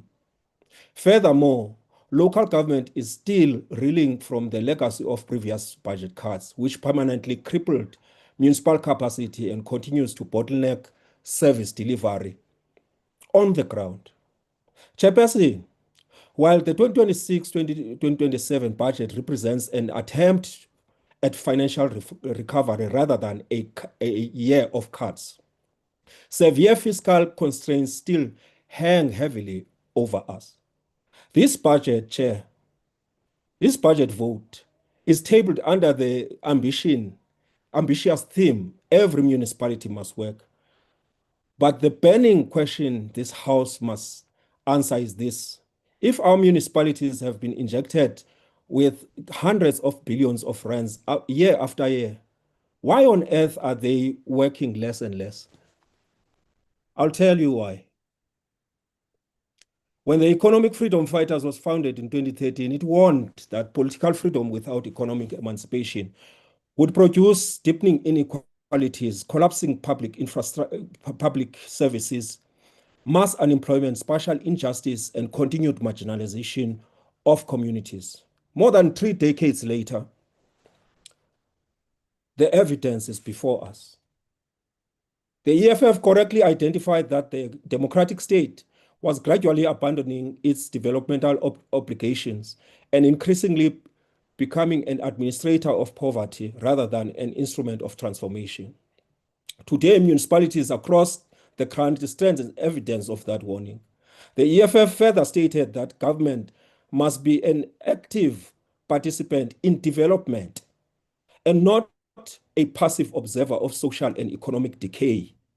Yet this budget continues to accept municipal collapse as normal. It accepts infrastructure backlogs as inevitable. It accepts housing waiting list as permanent. It accepts water insecurity as manageable. It accepts unemployment, which adversely affects local economies and industrial development as normal, rather than the as social emergencies. The EFF called for a developmental state with an institutional capacity to plan, build, maintain, and expand public infrastructure. Instead, municipalities have become dependent on consultants, outsourced expertise, emergency interventions, a deafening silence from a state that only listens through protest and infrastructure destruction. We further argued that the state must possess internal engineering, planning, financial management, and technical capacity. For a state that cannot build, maintain, or manage its own infrastructure, cannot lead development. A municipality that relies on consultants to perform its constitutional obligation cannot be developmental, but dependent. And while corruption removes resources from housing projects and contracts removes resources from water infrastructures, sanitation systems in Madala and Emakazeni local municipalities, sanitation systems in Extension 11 in Matlosana, and every abandoned project steals dignity from communities. Chairperson, the EFF has been consistent. We demand strict consequence management, criminal prosecution for corrupt officials, and the immediate blacklisting of companies delivering defective infrastructure and poor workmanship. The Prevention of and Combating of Corrupt Activities Act of 2004, the PRICA, must be weaponized without fail across both the public and private sectors to impose the most severe penalties, including life imprisonment. Therefore, Minister, the question is simple. Exactly how many of these specific matters have been successfully actioned by your department? The EFF further rejects the neoliberal dogma that has captured the national treasury and transformed budgeting from the developmental instrument into an accounting exercise designed to satisfy credit rating agencies, international finance capital, and austerity ideologues.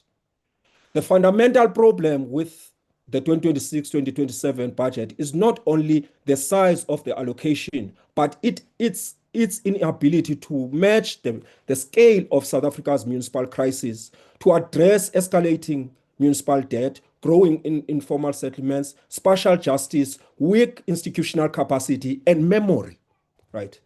Municipalities that do not have a collection capacity for monies that are owed to them in order to service the debt of Eskom and water boards. Numerous municipalities remain unable to respond effectively to floods, felt fires and severe storms, losing lives, destruction of homes, delayed disaster relief, and increased insurance and rebuilding cost of affected communities. One of the biggest contradictions is that government wants municipalities to function effectively while limiting resources in internal capacity.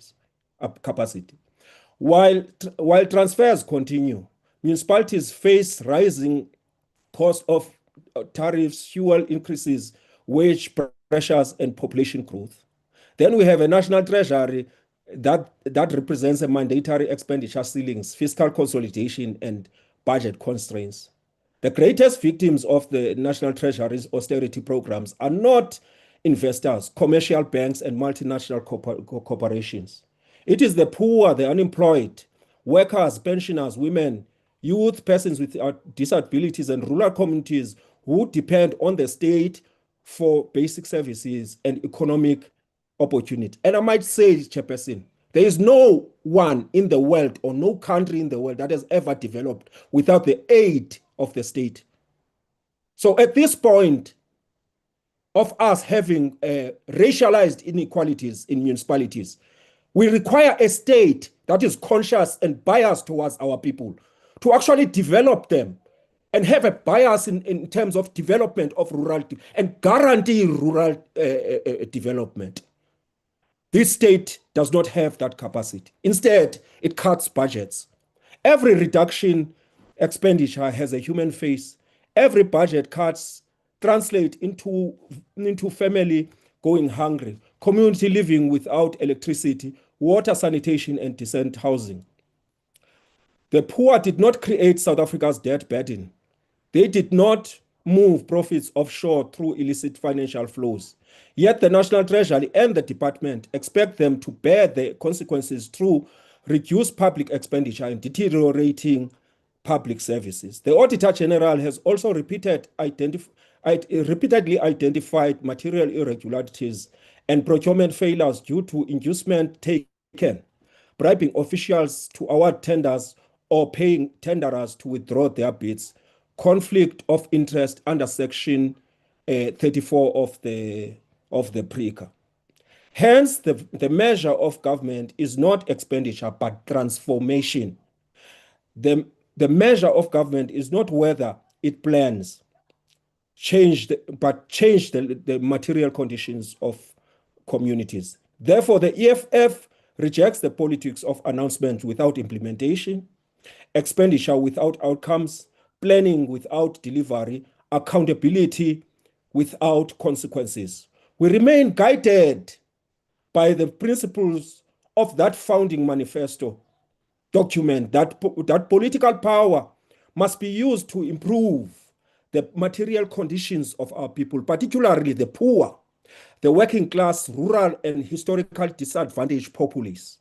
Until budgets advance that objective in a measurable and meaningful manner, the EFF will continue to unapologetically reject budgets that preserve administration while failing to achieve transformation. Chairperson, the struggle for functioning municipalities, clean governments, quality housing, reliable water, sustainable infrastructure, and human dignity as embedded in Section 10 is not separate from the struggle for economic freedom. It is, in essence, economic freedom. And it is for this reason that the EFF rejects the budget vote of the department. Thank you very much. Thank you very much, Honourable Teza. We move on with Honourable Makamu, who's the Limpopo MEC for Cooperative Governance, Human Settlements and Traditional Affairs, who has the next 10-minute slot. Honourable Makamu. Thanks very much, House Chair. Greetings to the Minister of Corporate Governance and Traditional Affairs, Honorable Velinkosini Tlhabisa, Deputy Minister Masimula, and other honorable members of Parliament, special delegates, the leadership of SALGA, ladies and gentlemen, good afternoon. I stand before this August House today to join the National Chorus on Budget Vote 3, Corporate Governance and Traditional Affairs. We support this budget vote. This is a bold financial plan that addresses the urgent needs of our local authorities. Minister Hlabisa introduced a powerful theme for this budget cycle. He says, every municipality must work. Quote. This theme is close to home for us in Limpopo. It matches our provincial mission perfectly. We are determined to transform our local municipalities into a reliable space of excellent service delivery. Limpopo is moving forward with energy and purpose. As we noted during our provincial budget discussion, which we tabled on the 12th of May 2026, Limpopo is no longer a sleeping giant. We are wide awake. We are working every day to create a better life for all our citizens. This budget is an energy. We need to keep the momentum going. It is not just about large figures and financial sheets. It is about human dignity. It's about grandmother living in the village in Wembe district who needs clean drinking water. To make every municipality work, we must build local governments that are capable and stable. We cannot expect better service delivery if our internal structures are weak and broken. In Limpopo, we are taking this challenge seriously. We are actively helping our municipalities improve the financial management and project execution. We want our local councils to spend their infrastructure grants wisely and completely.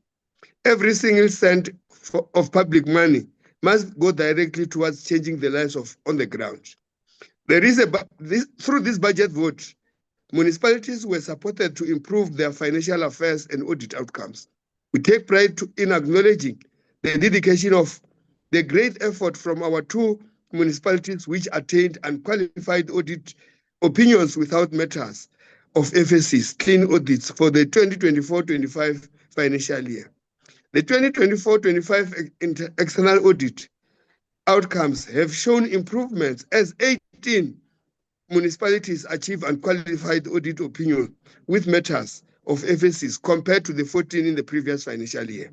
7 municipalities obtain qualified audit opinions. We should be able to say, Minister, that in the province, it's a free zone for disclaimer or adverse opinion. Tabazimbi local municipality, which this NCOP gave rise for the dissolution at particular time, improved from a disclaimer audit opinion to a qualified audit opinion in 24-25 year. This is a significant milestone achievement given the instability that was hindering the municipality's operation. The budget vote will still assist in improving and strengthening internal controls of municipalities to achieve better audit outcomes. We still see a potential to improve. Water provision remains most vital priority in the province. We know that many of our communities still face deep water challenges. We are dealing with these issues directly working closely with the Department of Water and Sanitation and Water Service Authorities. Through our provincial water intervention, we are supporting refurbishment and upgrading of water treatment works, reservoirs, pump stations, as well as fixing leaks and reticulation networks. This is a direct pursuit of our goal to improve the reliability of water supply in our communities. Through cooperative governance, we are aligning our local municipality budgets with national interventions. This shared approach ensures that when we bring water to the village, that water keeps flowing for the years to come. We cannot talk about cooperative governance without looking at the climate change and disaster management. Our province has felt the harsh effects of changing weather patterns. In January this year, we had to call an urgent emergency meeting because heavy rains, extreme storms caused major damages across Mopani, Wembe, and Sekhukhune district. We had to bring together provincial departments, district mayors, local mayors, and the South African Weather Services to coordinate the immediate rescue response. The crisis proved to be the value of unified government. We did not work in separate corners. We worked as a single team. We were grateful for the national disaster support, but we're also learning to build stronger. The emphasis on quality infrastructure is working to build resilient communities that can survive severe weather services. As we look towards the near future, we must remember that massive democratic task lies ahead of us. The president announced that our local government elections will take place on the 4th of November 2026. This means we have a duty to keep our administrative system strong and steady. Service delivery must not stop and slow down because of potential campaigns. We will use our district development model to keep every municipality focused on its core duties. We will ensure that water flows, roads are maintained, waste are collected without interruption. We will protect the stability of our local councils during the election period. Honorable members, as I conclude, allow me to shift our focus to the moment of great national pride. Tonight, our beloved senior national soccer squad, Bafana Bafana, takes to the field to face Mexico in the opening encounter of the FIFA World Cup. On behalf of the provincial government and the sport-loving people of Limpopo, we send our warmest wishes and prayers to our team. We have full confidence that they will fly our beautiful flag high and make us proud on the global stage. We wish them victory tonight and absolute success throughout the entire tournament. Let us all unite behind our team. I want to thank our Premier, Dr. Popira Matuba, for her excellent and energetic leadership. I also thank the Portfolio Committee on COXA, the guidance by the Minister, our dedicated staff, for the hard work together. We will make sure that every municipality in Limpopo work for its people. Limpopo supports the budget vote as presented by the Minister in this August House. I thank you, Honorable Chair. Thank you very much, Honorable Makamo. MEC, you'll be pleased to note that your name did come up earlier in the debate. Let's move on with the debate, though. It's the Honorable Breedt's turn, who has 5 minutes.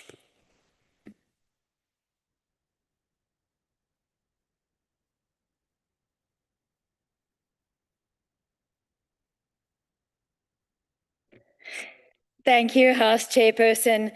Narendra Modi once said, "Mere good governance is not enough. It has to be pro-people and proactive. Good governance is putting people at the center of the development process." And that is precisely where local government in South Africa is failing.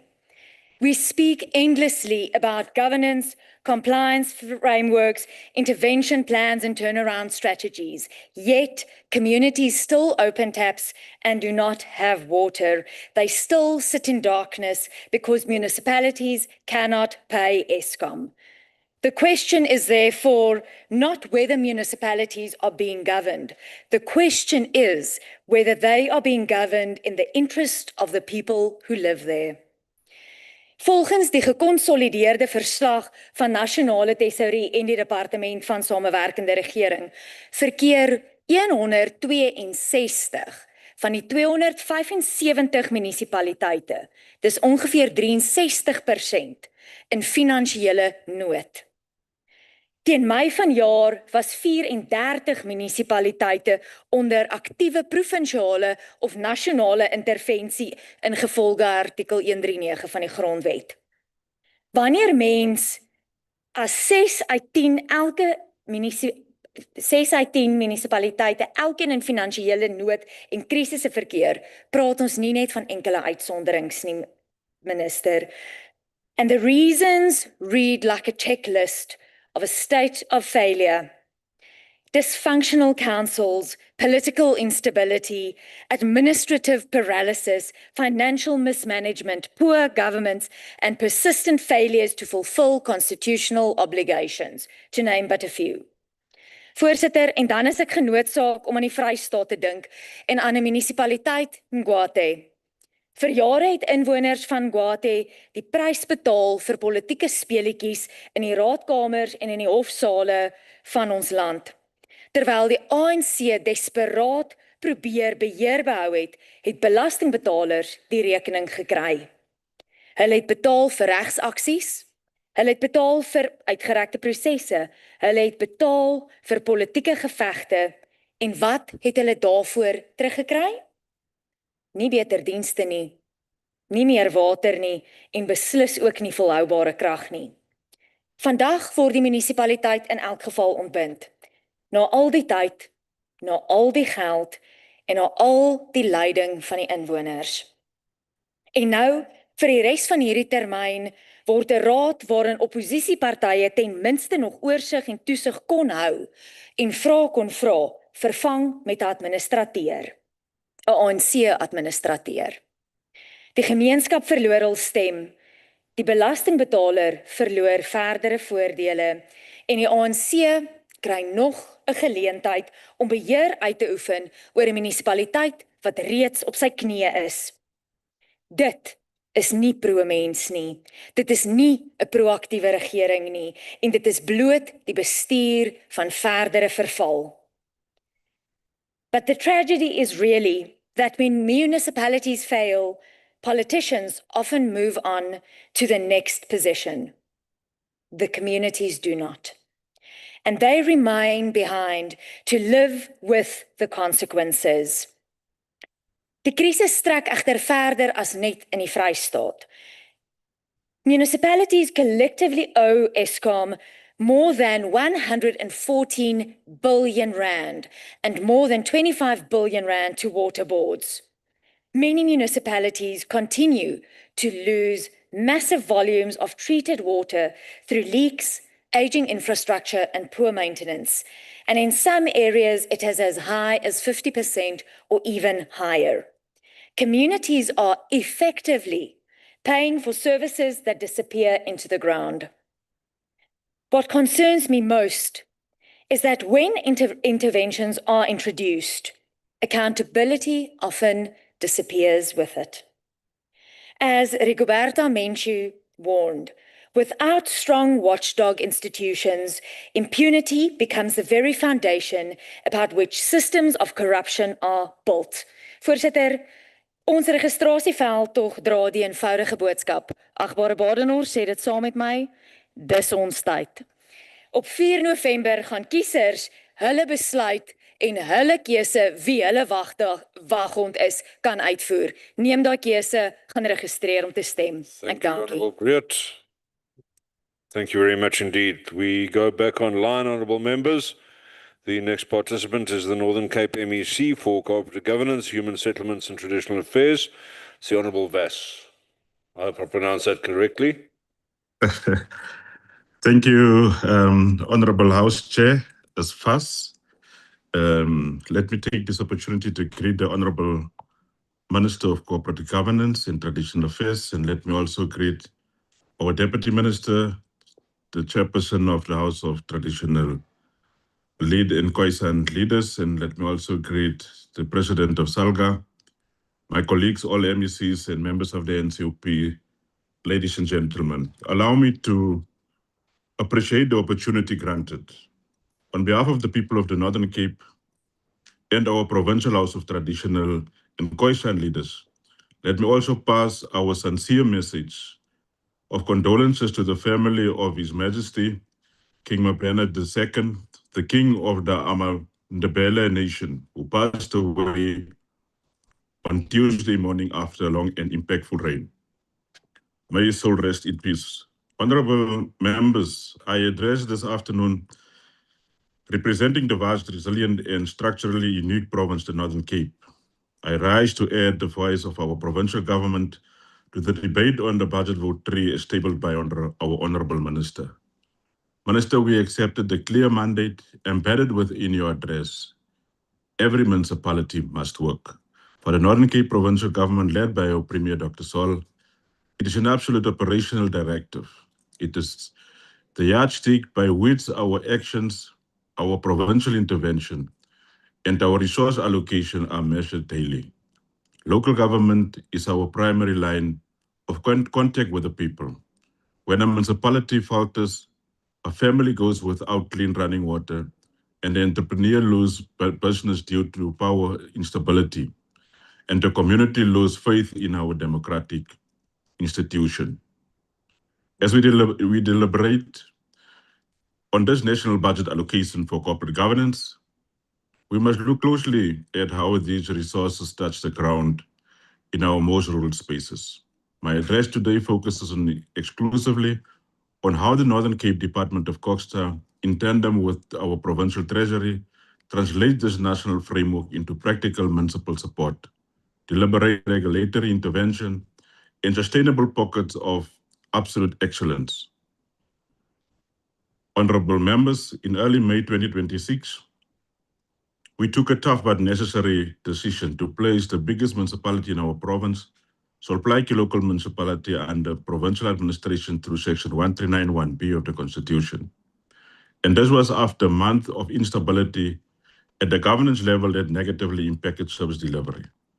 The minister has accordingly concurred with this intervention intended to bring up about stability and restore good governance that will translate into better service delivery for our communities. Honorable Chair, to understand our support model to local government in this province, this House must first grasp the exceptional spatial and structural challenges of the Northern Cape. We are the largest province by landmass, covering nearly 30% of South Africa, yet we carry the smallest population and smallest equitable share from the national fiscus. The vast geography creates that we call the disadvantage of distance. The cost of rendering basic services, laying bulk pipelines, maintain roads, and deploying technical experts is structurally higher per capita in the Northern Cape than in densely populated metropolitan areas. Furthermore, many of our local municipalities have exceptionally low tax bases. They serve deeply impoverished communities where the rate of indigent registration is high, limiting their ability to generate significant internal revenue. When the minister notes the historical funding model incorrectly assumed municipalities could self-fund up to 90% of their operations, we in the Northern Cape agree and trust that the white people in local government will address this historic disjuncture. Honorable members, all 26 local municipalities in this province have three basic service policies. All policies were evaluated by the department and feedback was provided. Through the indigent policy, approved and communicated to all municipalities, we are ensuring that all the indigent policies are credible and implementable. We are supporting 139 indigent households through the CWP project with the repair and replacement of leaking water meters, and this project will be launched soon. And I will extend the invitation to you, Honorable Minister and Deputy Minister.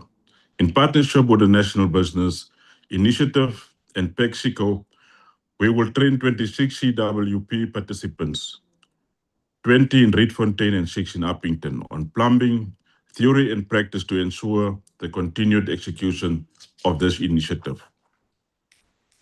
Through our hands-on support system, we have drastically improved mixed expenditure across our province.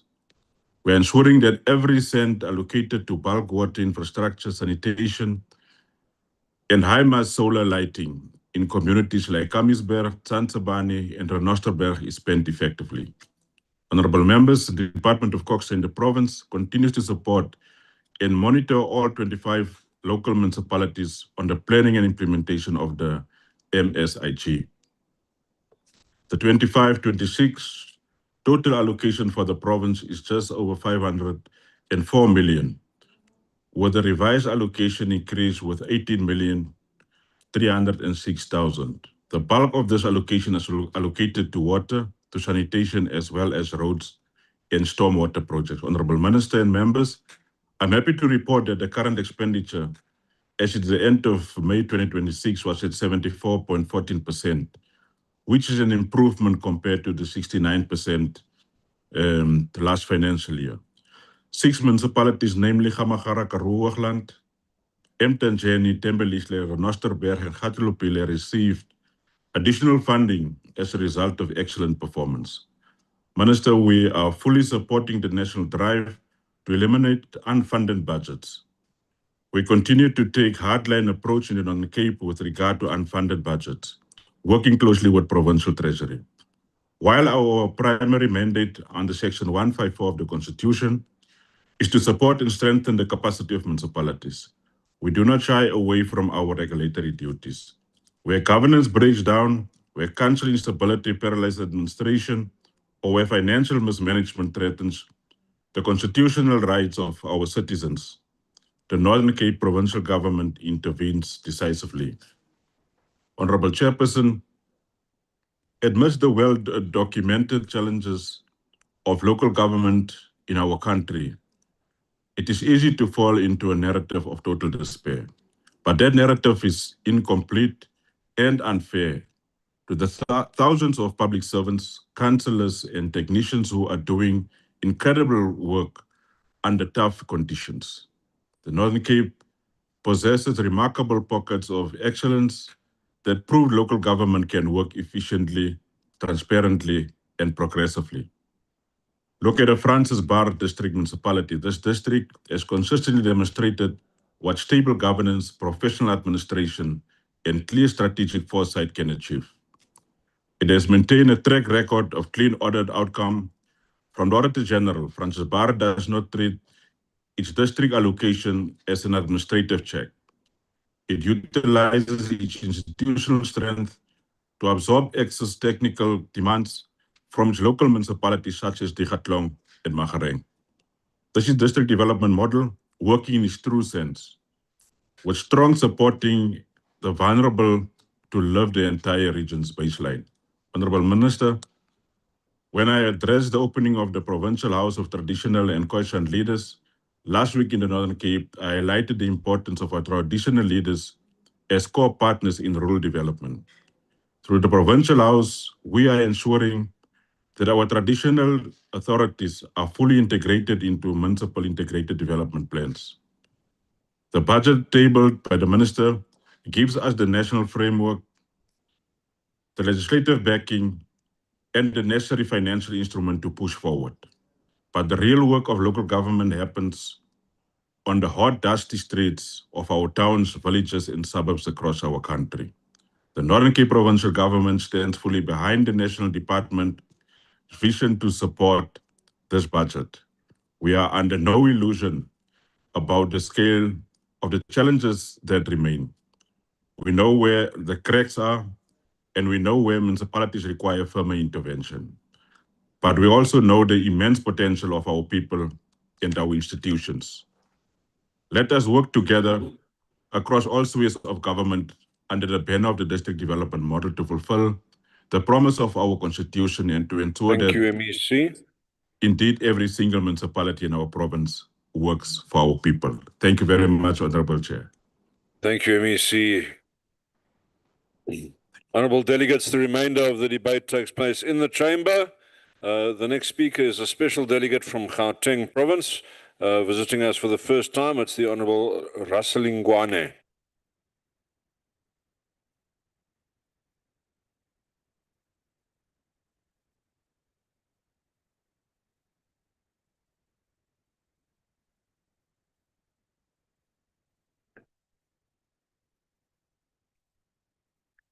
Honorable Chairperson, Honorable Minister, Honorable Deputy Minister, Honorable members, vadzulapo va Afrika Tshipembe, nga manda vadzulapo va Ekurhuleni, ndi masiari. Honorable Chairperson, I have lived in the city of Ekurhuleni for most of my life. It is the place where I went to school. It is the place where I got my first job. This is the place where I bought my first home. Like many people in Ekurhuleni, I endured days without electricity, water, and continuously have to avoid potholes on our roads. It is frustrating, but most importantly, it is totally unacceptable. In recent months, Honorable Minister, I've had the opportunity to speak to the people from Ekurhuleni, from all corners of Ekurhuleni. It doesn't matter where they are from, their problems are the same. They are angry about the waste of taxpayers' money, which has gone to corruption and not to service delivery. They have a good reason to be angry when you consider that more than 30% do not have jobs. This is despite living in an industrial hub of this country. They are angry because they can see that the government has failed to deliver, and the leaders have opted to enrich themselves instead of serving the community. Honorable members, the people of Ekurhuleni are not blind to what is happening around them. They know that the decline of their city is man-made disaster brought about by years of poor decisions, weak leadership, corruption, and failing service delivery. They are fully aware that the city needs to create a favorable environment for businesses to thrive. They know that all this starts with accountabilities. Honorable members, the thing about democracy is that we are all ultimately accountable to the people that elect us. Come the 4th of November 2026, the first step of accountability will begin. When these corrupt relationships and dealings were exposed, little was done to hold those responsible accountable. Why will those in power reprimand the very people they had deployed to do exactly what is expected of them, to loot the state, to enrich the connected elite, and entrench the political dominance within our municipality? As this culture took place, honest and competent officials were sidelined. They were pushed outside of the public service or forced into silence, while corruption, patronage flourished unchecked. Corrupt officials act with such impunity that they will catch flight worth of more than the salary that they earn per annum. You would remember the former city manager that earned 3.1 million per annum that took a 3-day trip that cost the city 3.3 million.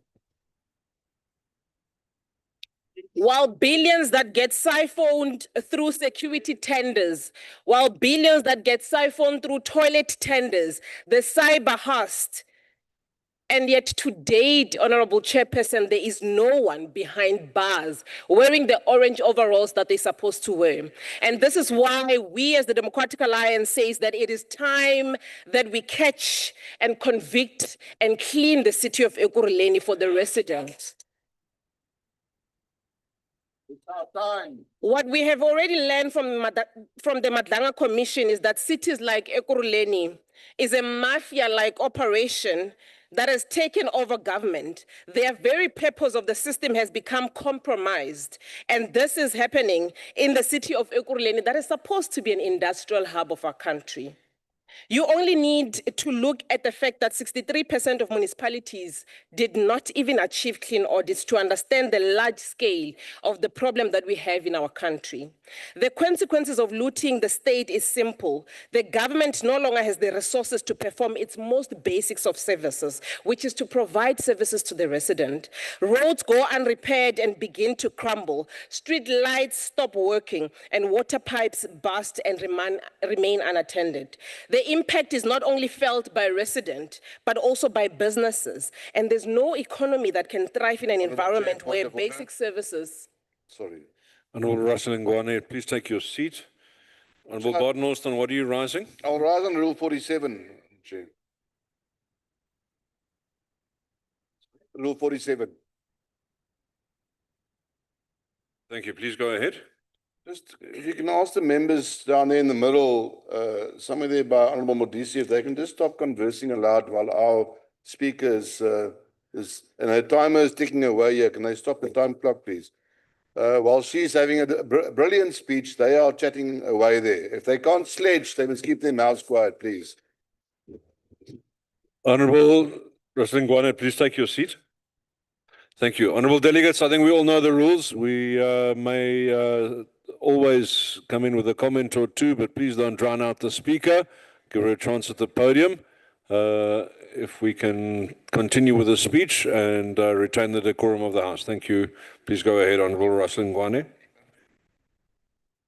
Chairperson, can I just request for my time, please? All right, not a problem. I guess it's hot. The consequences of looting the state is simple. The government no longer has the resources to perform its most basics of function because roads go unrepaired, they begin to crumble. The street lights stop working, our water pipes burst, remain unattended. The impact is not only felt by the resident, but also by businesses. And as I said, no economy can thrive in an environment where basics of services is unreliable. Whether you run a steel factory, a restaurant, or a small corner shop, you need electricity and water to have a successful business. Honorable Chairperson, if we are serious about getting local government working, this culture must be confronted at its source, and this must happen without any delay. It must be replaced by a culture of excellence where competent officials can be appointed on merit to do their job and deliver the services to our communities. The only way to achieve this is through accountability. And municipalities that fail to serve residents, the officials must actually be dealt with. Until there are real consequences for poor performance, mismanagement, and corruption, local government will continue to struggle and the resident will have to carry the burden. The Department of Cooperative Government and Traditional Affairs is not powerless in this regard, Honorable Minister. It can and it must use the legal powers to ensure that they dispose and ensure that municipalities comply with their obligation and are holding municipalities accountable. COCTA should strengthen oversight. They should closely monitor the funded projects and intervene decisively, something that I stand here and I can attest that you have failed. Honorable members, I am a firm believer that municipal government should be separate from politics. Municipalities are crumbling today because political consideration have taken over the primary purpose of maintaining and providing services. If we are serious about getting municipalities to function, we must ensure that we take a decisive approach and deal with those that are collapsing our municipalities. Chairperson, let me close off by saying that the residents of Ekurhuleni are deeply tired. We are tired of being promised that things will change. But more than that, we are ready for change. I want to urge and encourage the residents of Ekurhuleni to ensure that they register on the 20th and the 21st of June this year to ensure that we can get a city of Ekurhuleni that can serve its residents again. Thank you, Honorable Russell Ngwane.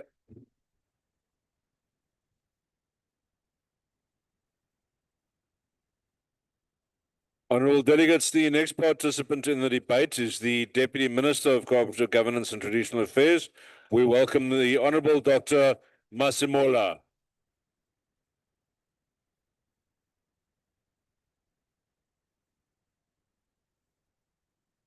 Thank you very much, Chairperson of the session. Words of greetings to both the Chair and the Deputy Chair of the NCOP and members of this August House. My Minister, Velinkosini Tlhabisa, Bulawayo, and Chawe, Deputy Minister, Premiers and MECs, Chairperson of the House of Traditional Requests and Leaders, Leadership of SALGA, the Acting DG, Mematlatsi and your team, leaders of Imatu and SAMU, fellow South Africans, and ladies and gentlemen. It is an honor for me to rise in this House as we consider Budget Vote 3 for the Department of Cooperative Governance under the theme, Every Municipality Must Work. Firstly, before I go deeper into my budget speech, let me join many South Africans who have already passed messages of condolences on the passing on of His Majesty King Makosonge Mapena to both the family and as well as the kingdom. May his loving and caring soul rest in peace. Honorable Chairperson, this House plays a unique legislative role in our constitutional democracy within the context of cooperative governance by ensuring that the voices and the development priorities of provinces and municipalities shape national policy and as well as resources allocation. In debating this vote, we are considering the state's commitment to building ethical and capable and developmental local government characterized by municipalities with capacity and skills required to perform their constitutional mandate, to stabilize local governance and strengthen service delivery to communities across the country. This debate, Chairperson, is informed by the State of Local Government report, which clearly shows progress recorded in many parts of the country, even though amongst us, some choose to eclipse progress by their preoccupation with negative thinking. disregarding the collective intelligence of South Africans in working with us to rebalance the system by their destructive negative energies. In this regard, through provision of collective leadership with provinces and working together with municipalities, we shall triumph over adversity because the center of gravity holds. It holds because His Excellency, President Matamela Ramaphosa, said 2026 is the year to fix local government. Of course, notwithstanding the inherent systemic challenges that are receiving attention of the ministry and as well as the department.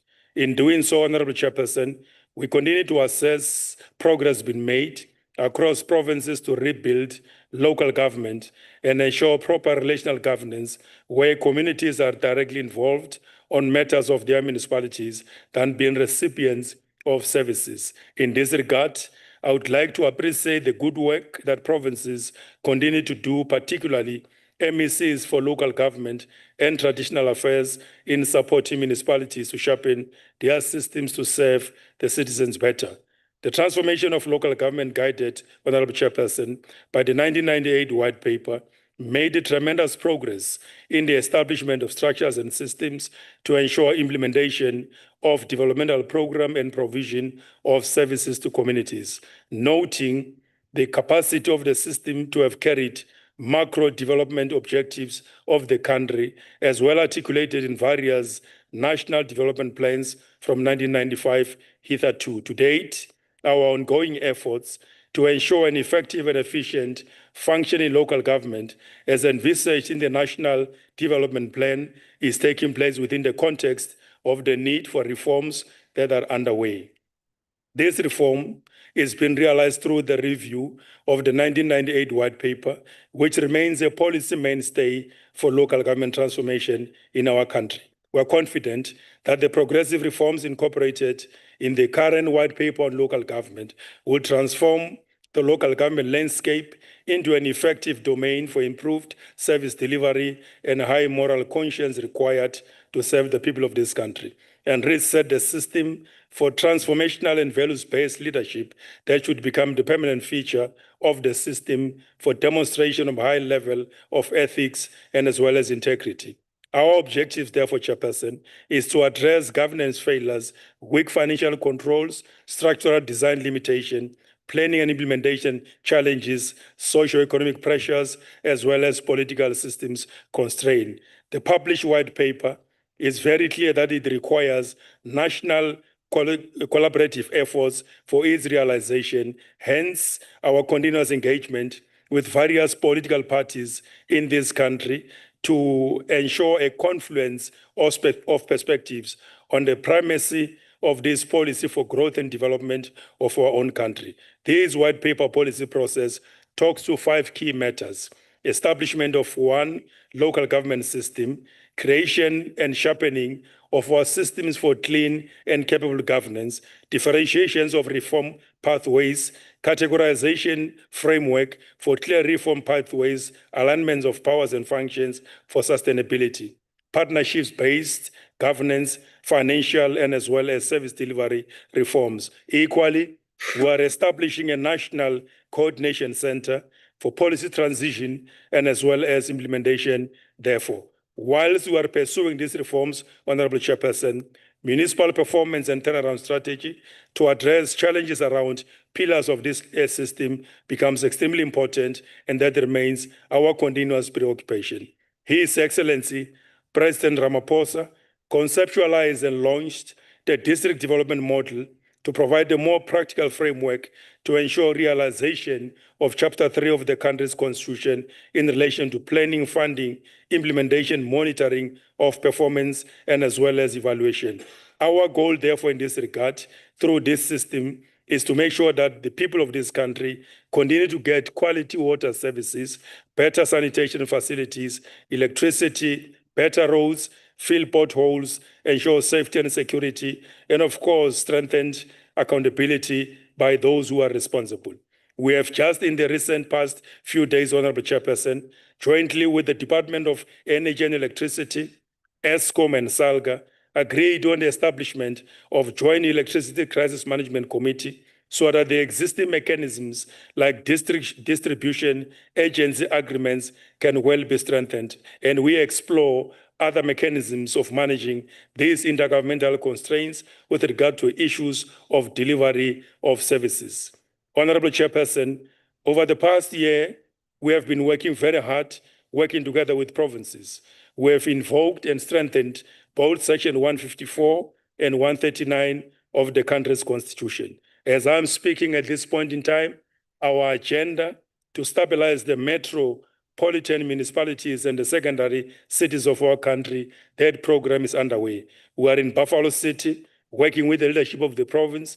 We are in Nelson Mandela Metro. In fact, by yesterday, myself and MEC Williams, we met both the executive leadership of that city, together with the administration, in our continuous commitment to rebalance the system. We are in Johannesburg through the Presidential Working Group, through the Interministerial Committee on Municipal Support Intervention to get the situation well aligned. We are in Mangaung Metro, working together with the leadership of the province.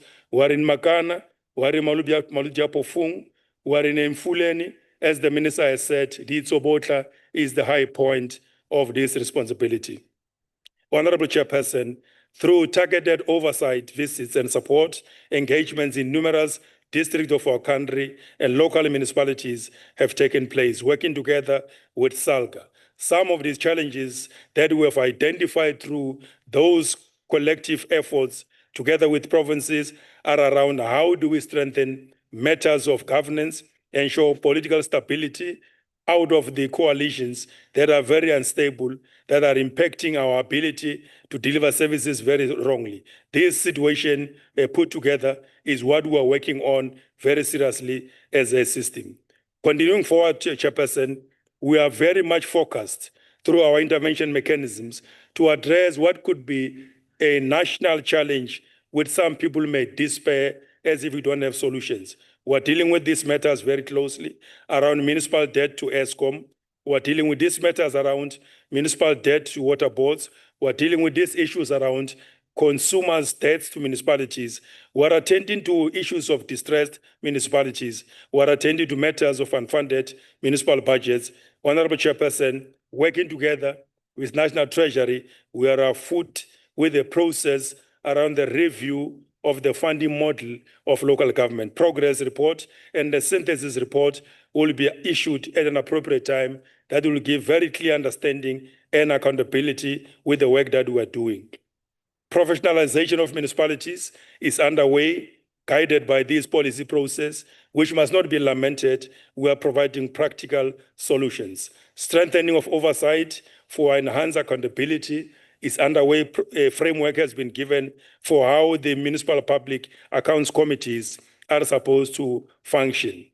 The existence of coalition politics would have impacted some of our municipalities. And Johannesburg, even though some are articulating it differently, it is precisely because of the mismanagement of the coalition politics. We are not lamenting that situation as COCTA. We're putting through parliamentary executive committees processes on the coalitions bill, which will go a long way in stabilizing the next generation of coalition politics.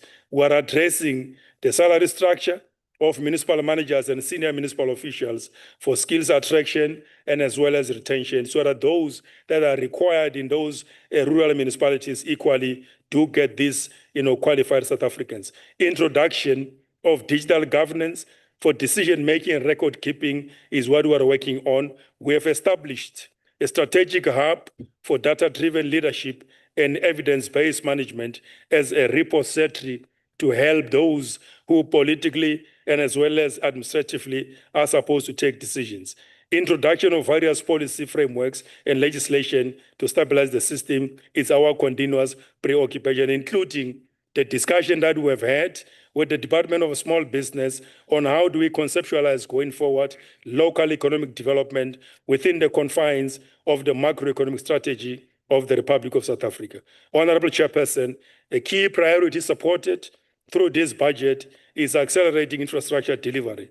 This financial year, an amount of 535 million rands has been put aside as an increase over and above what we were able to spend in a previous financial year. Through this program, MISA has been deployed to fast-track projects, strengthen technical capacity of the struggling municipalities, and improve value for money. MISA, therefore, remains our professional system in the department, available for support, projects planning, and as well as implementation within our municipalities. This support, therefore, is already yielding positive results with improved infrastructure procurement systems for better planning, increased expenditure, indicating stronger municipal delivery of services going forward. All these matters put together, Honorable Chairperson, we are on track in enabling a very good process of delivering services to the people of this country. I have said that MISA remains one of those important systems of our provincial and national government. Going forward, Chairperson, when Cabinet adopted the Integrated Urban Development Framework in 2026, it did so in recognition of the profound role and reality that our metros and secondary cities do have in the actual development of this country, precisely because of their role as engines of the national economy. This strategic roadmap through a policy process is aimed at MEC Fuss, please make sure that you remain muted. Our apologies for that interruption, Deputy Minister. Please continue. This policy process is aimed at nothing else but to facilitate a management by our metropolitan municipalities of complex interplay of factors which contributes to their metropolitanization and the extent to which these metropolitan municipalities would have to provide a macro logistics system support as we advance growth and development of the Republic of South Africa. So strengthening the link between spatial development framework, capital budget, economic strategies, prioritization, connectivity, and as well as investments remains our preoccupation as we continue to do what is expected to provide the much needed economic opportunities and as well as daily socio-economic needs for the people of South Africa. We're determined to ensure that through this budget, every municipality, every citizen in this country shall receive better services from their municipalities. I therefore, Chairperson, present before this August House, vote 3 for COCTA for the financial year 2026-2027 for consideration and as well as adoption to enable us to continue to move forward to deliver services to the people of this country against the prophets of doom who are just preoccupied with negativity without practical solutions. Thank you. Thank you very much, Deputy Minister. Honourable delegates, I note that the Selga representative is also presenting online. It's Councillor Mogoje. Councillor, you have 10 minutes.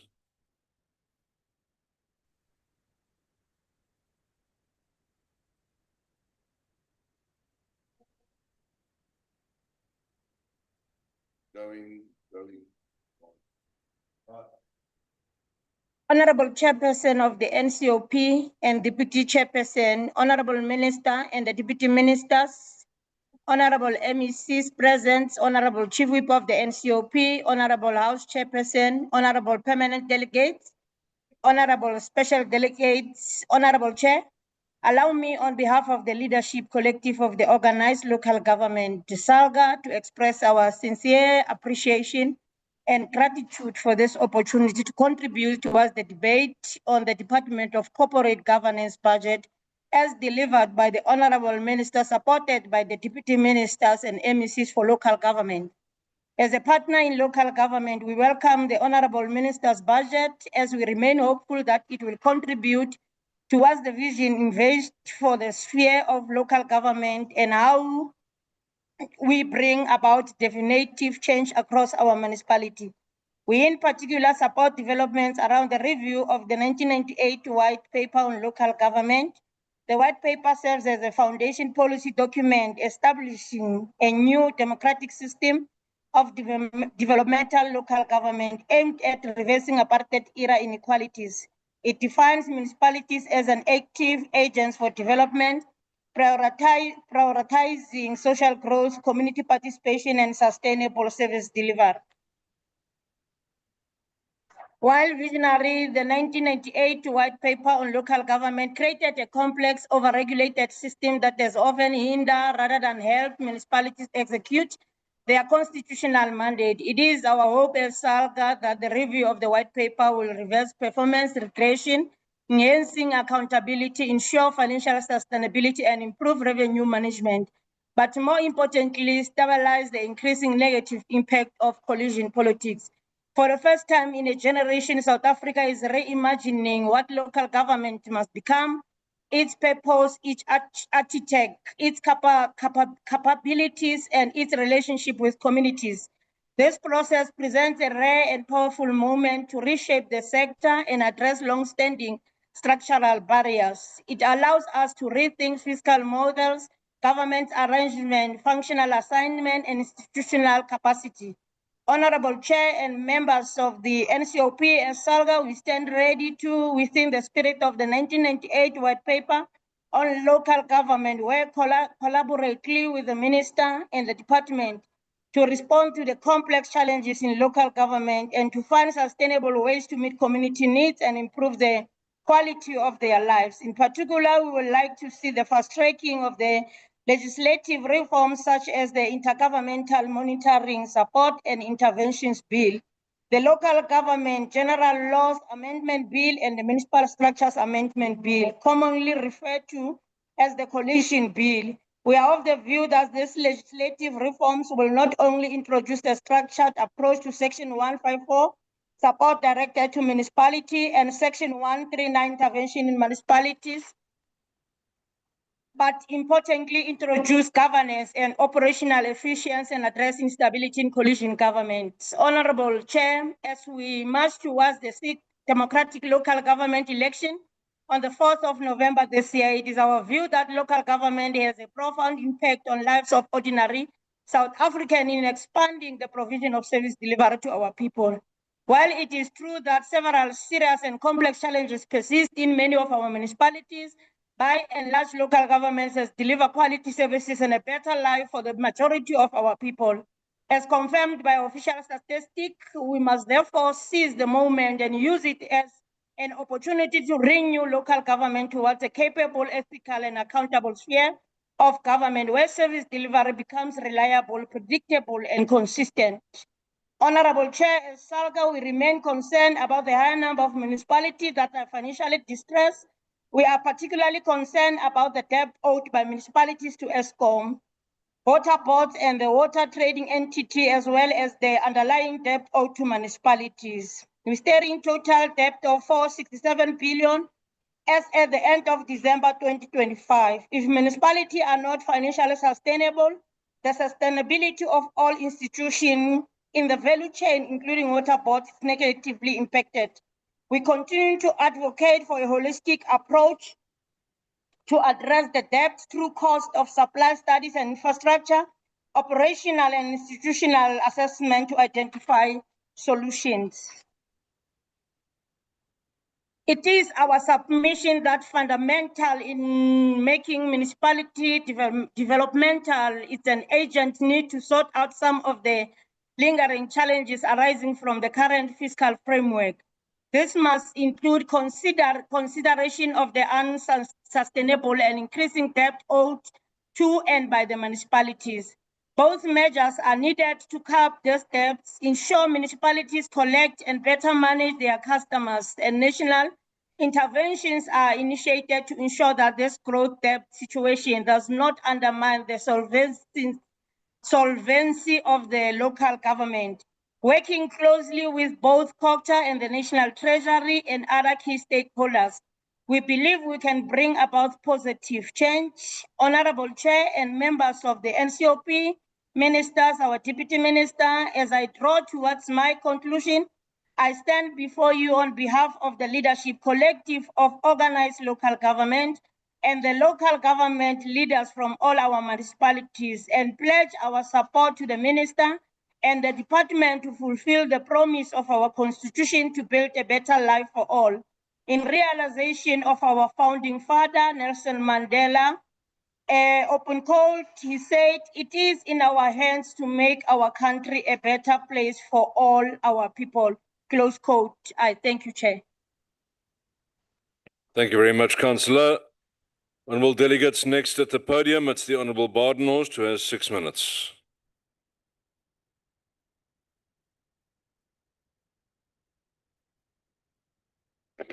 Honourable Chairperson, Honourable Minister, Honourable Deputy Minister, Honourable Members and fellow South Africans, good day. Time is not on my side. Honourable Keza, can the EFF please point out a single municipality that it has governed continuously and successfully over a full term? And while you're at it, can you please demonstrate measurable improvements in audit outcomes, service delivery, infrastructure investment and job creation? Didn't think so. Honourable Breed, before 1994, your people had a chance for your time. It didn't go so well for most of the residents in this country. Honourable Kaunda, thank you for pointing out the one functioning municipality in KwaZulu-Natal. I can point out 12 functioning municipalities in the Western Cape, but I'm not sure you are qualified to point out any functioning municipality because your own party banished you for breaking your municipality to the NCOP. Honourable Farmer, jy moet jouself skaam vandag. Jy bring gaste na hierdie huis toe, maar jy sê nie vir die gaste hoe julle beloftes gebreek het in Beaufort West as 'n party nie. Dis skaamteloos. Honourable Minister, I heard you say many times that we've learned a lesson. The department asks us to place our faith in a new white paper on local government, but before we rush to rewrite the rules, we must ask a simple question.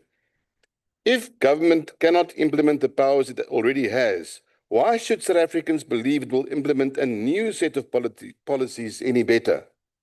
The truth is that we do not suffer from a shortage of plans. We suffer from a shortage of political will.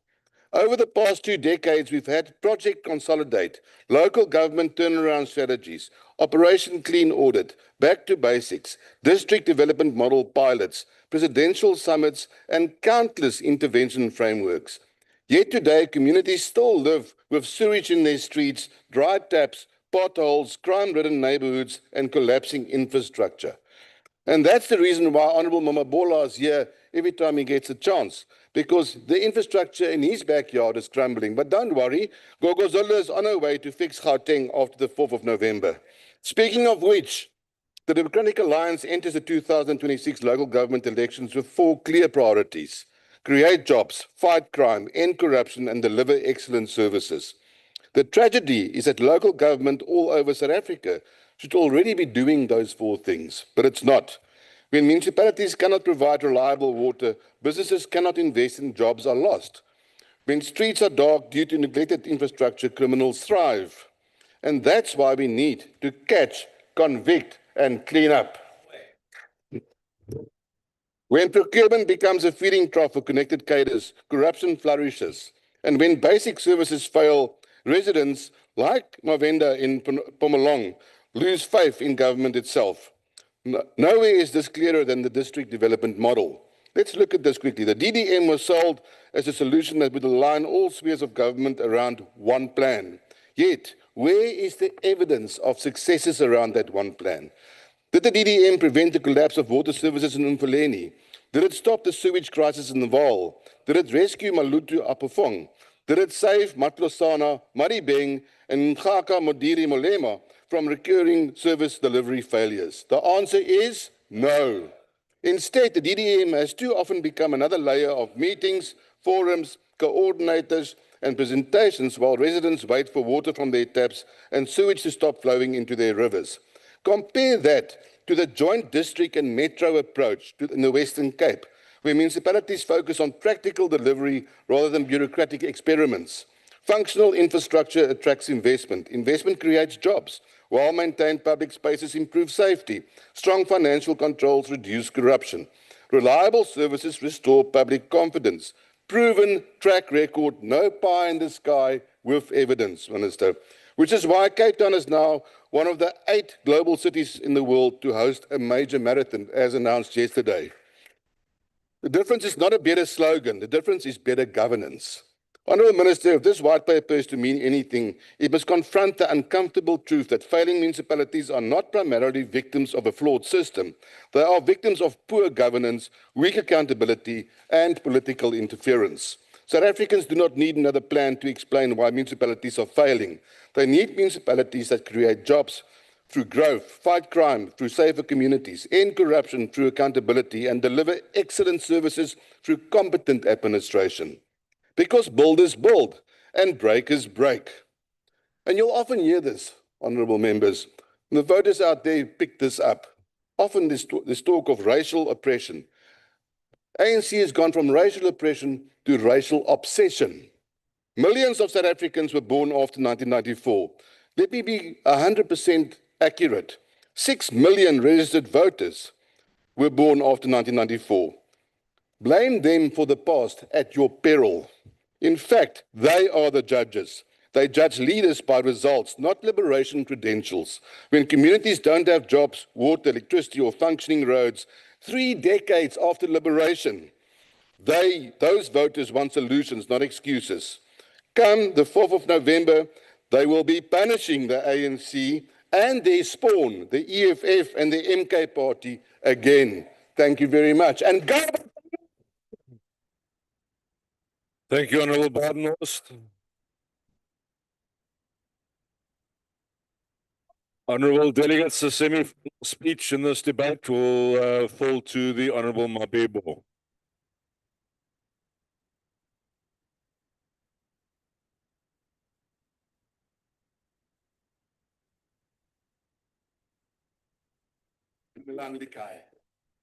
Thank you very much, Chairperson. Let me just stand on the protocol which has been established. Today we debate a matter that lies at the heart of constitutional democracy, the ability of local government to deliver service effectively, govern responsibly, and restore the confidence of our people. The National Council of Provinces occupies a unique position within our democratic architecture as the institution representing provincial interest at the national level. The NCOP has both constitutional responsibility and a moral obligation to ensure that municipalities function effectively and that communities receive the service they deserve. The reality confronting many municipalities deeply concerning communities continues to experience interruption in water supply, deteriorating roads, inadequate water management, unreliable electricity services, and growing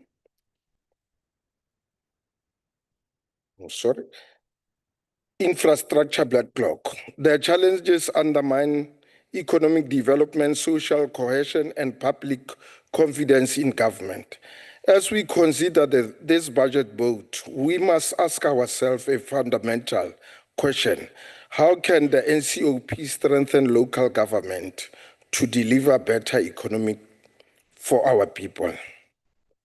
We as the ANC will not bow, that we will not blow the trumpet for the work we do like those who think they have made us, whereas they were invited to come and work on the plan the ANC has devised. It is hypocrisy of MKP to now talk about things their superior could have done. He could not do anything except enabling questionable characters who have now joined the choir of the wounded. The budget presented here is supported by us, the ANC. Contradiction that is at a display by both anti-progressive forces have no direction, no aim. They are just loose cannon, shooting at anything that is the ANC. We know that the left conference have given them a mandate to oppose government programs, but we are not deterred. We will continue to support our ailing municipalities and put robust measures to root out anything that is anti-service delivery and encourage our municipal managers to be ethical, run clean administration and professionalize it.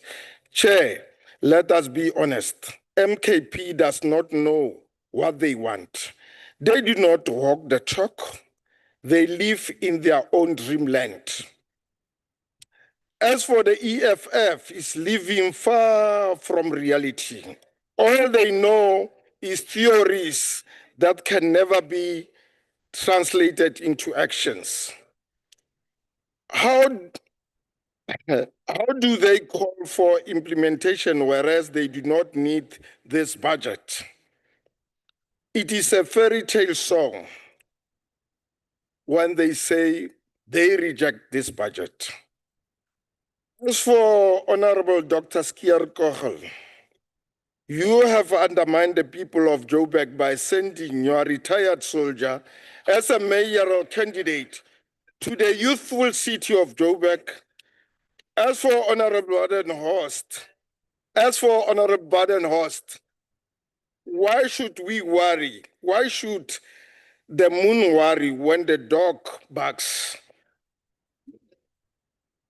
The answer begins with building internal capacity with municipality. For far too long, many municipalities have become dependent on consultants and outsourced service of functions that should be performed by capable officials within the institution itself. Millions of rands are spent annually on consultants to undertake work that all municipalities should have the skills and expertise to perform internally. While external expertise may occasionally be necessary, it cannot become substituted for building sustainable institutional capacity. Municipalities requires competent engineers, planners, financial managers, project managers, supply chain practitioners, and technical specialists who are permanently embedded within the system. Building internal capacity is not merely a financial consideration. It is governance imperative. Municipalities that possess the necessary skills internally are better positioned to respond quickly to service delivery challenges, manage infrastructure projects effectively, and ensure accountability for public resources. The NCOP must therefore champion investment in skills development, mentorship programs, graduate recruitment initiatives, and professional development opportunities aimed at strengthening local government institutions across all provinces. A second pillar of good governance lies in the professionalization of the state. The professionalization framework adopted by government provides an important blueprint for building a capable, ethical, and developmental public service. And its core is the principle that public administration should be guided by competence, integrity, accountability, and service to the people. Professionalization cannot be treated as an administrative exercise. It must become a lived reality across all spheres of government. In local government, this seems ensuring that appointments are based on merit, qualifications, and competence. It means strengthens performance management system, enforcing ethical standards, and creating a culture where excellence is rewarded and misconduct is addressed decisively. Importantly, professionalization must be anchored in the values of Batopele. The Batopele principles reminded us that the government exists to serve people. Consultation, service standards, access, courtesy, openness, transparency, redress, and value for money must remain central to the work of every municipality. When residents report a burst water pipe, they should receive a prompt response. When business apply for permits, they should not be subjected to unnecessary delays. When communities raise concerns about service delivery, their voices should be heard and acted upon. Professionalization and batopele are therefore not separate concepts. Together, they provide the foundation for responsive, ethical, and citizen-centered governance. The NCOP also has a critical role to play in improving local government through meaningful interventions. Our institutional mandate empowers us to facilitate cooperation between spheres of government and to exercise oversight over matters affecting provinces and municipalities. The role becomes particularly important when municipalities experience governance failures, financial distress, persistent service delivery challenges. Intervention must not be viewed as punitive measures. Rather, they should serve as mechanism for support, capacity building, and institutional recovery. The NCOP should continue strengthening its oversight activities through provincial week of programs, committee engagement, oversight visit, and direct interaction with communities. This engagement provides valuable opportunities to assess conditions on the ground, identify obstacles to service delivery, and ensure corrective measures are implemented. At the same time, oversight must move beyond compliance and focus on measurable outcomes. The ultimate test of any intervention is whether it improves the quality of the life of the people that we serve. Municipal Week remains one of the NCOP most important oversight instrument. It creates platform through which delegates engage directly with municipalities, communities, traditional leaders, and provincial government to assess government and service delivery challenges. However, as local government challenges becomes increasingly complex, Municipal Week must evolve accordingly. We must strengthen its capacity to identify system problems, monitor implementation of recommendation, and ensure that intervention result in tangible improvements. Municipal Week should become a proactive mechanism that detects governance risk before they escalate into crisis. The lesson emerging from Municipal Week engagement should also inform legislative reform, policy development, and budget allocation aimed at strengthening local government. In this way, the NCOP can play a more strategic role in promoting cooperative governance and ensuring the municipalities receive the support required to fulfill their constitutional mandate. No discussion on local government stability will be complex without addressing the issue of coalition government. Across several municipalities, coalition governments have become a defining features of the people landscape, while coalition arrangement are a legitimate outcome of democratic process. The absence of clear regularity frameworks have often resulted in instability, frequent changes in leadership, administrative uncertainty, and disruption to service delivery. Communities should not suffer because of political disagreement among elected representatives. There is therefore a growing need for legislative intervention that promotes stability, accountability, and predictability within coalition government. All its core, this debate is about restoring the social contract between government and the people. Our communities expect functioning municipalities. They expect clean water to flow from the taps. They expect the refuse to be collected. They expect roads to be maintained. They expect public funds to be managed responsibly. Most importantly, they expect government to work. The NCOP has both the responsibility and the opportunity to contribute meaningfully to this vision by strengthening municipality, advancing professionalization, upholding the Batupele principle, enhancing oversight intervention, improving municipal work, and supporting legislative reforms that promote stability. We can build municipalities that are capable, accountable, and responsive.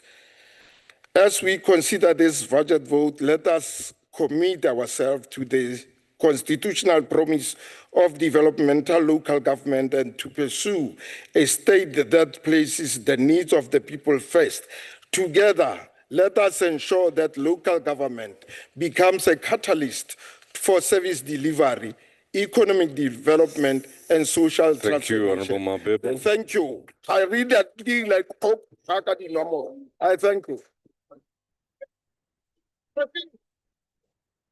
Honorable delegates, we now invite back to the podium the Minister of Cooperative Governance and Traditional Affairs, the Honorable Hlabisa, in order to reply to the debate. Honorable Hlabisa.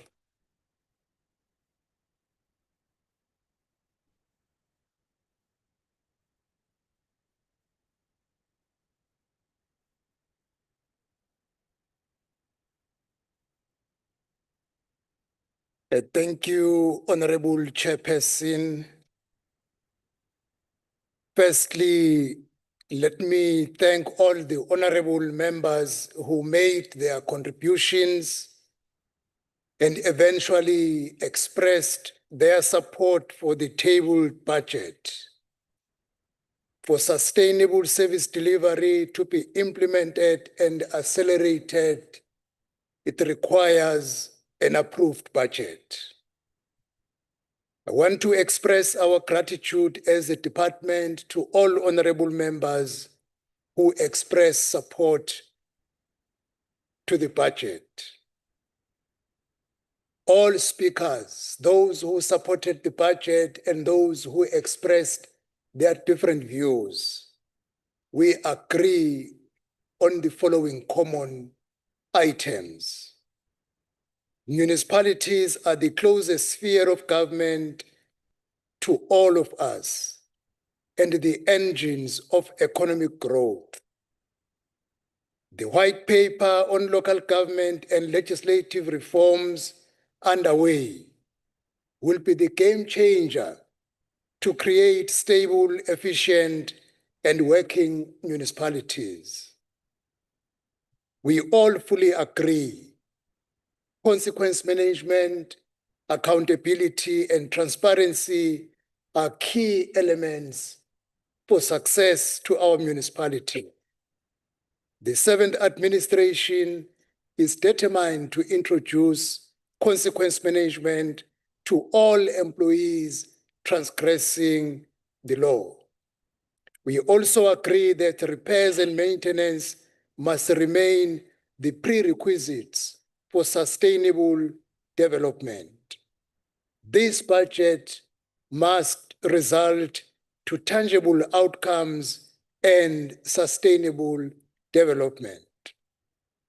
Climate change is a reality, and we need to invest in disaster readiness, resilience, and build back better. In July, COCTA will table in Cabinet a new disaster response framework together with the Department of Defense to bring along SANDF expertise to be part and parcel of disaster risk reduction new model, which will be agile and financially better resourced to invest in resilient infrastructure using modern technology. For efficient and effective municipalities, we all agree competent staff must be a key element.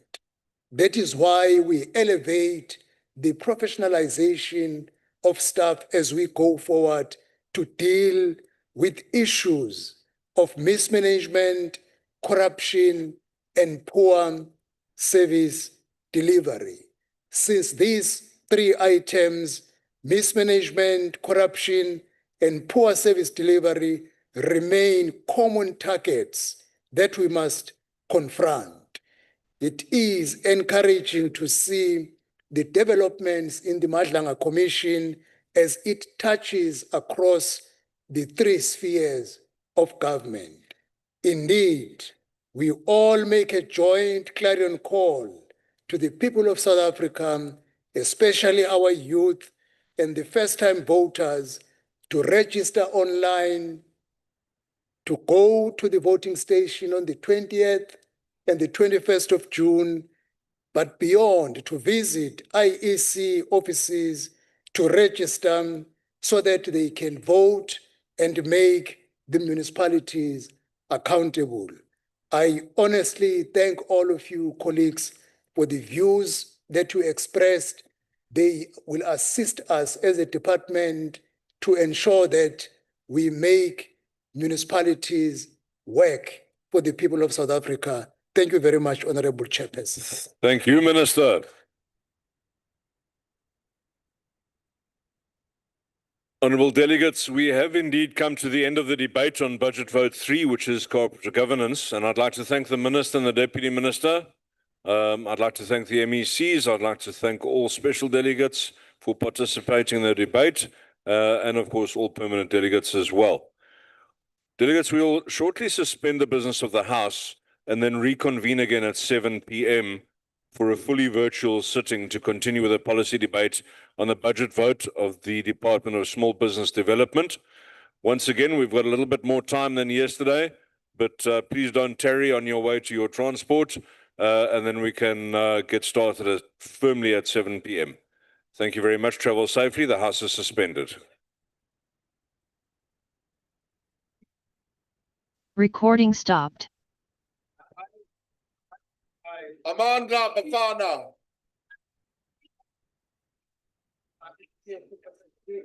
Maybe the World Cup success will rub off on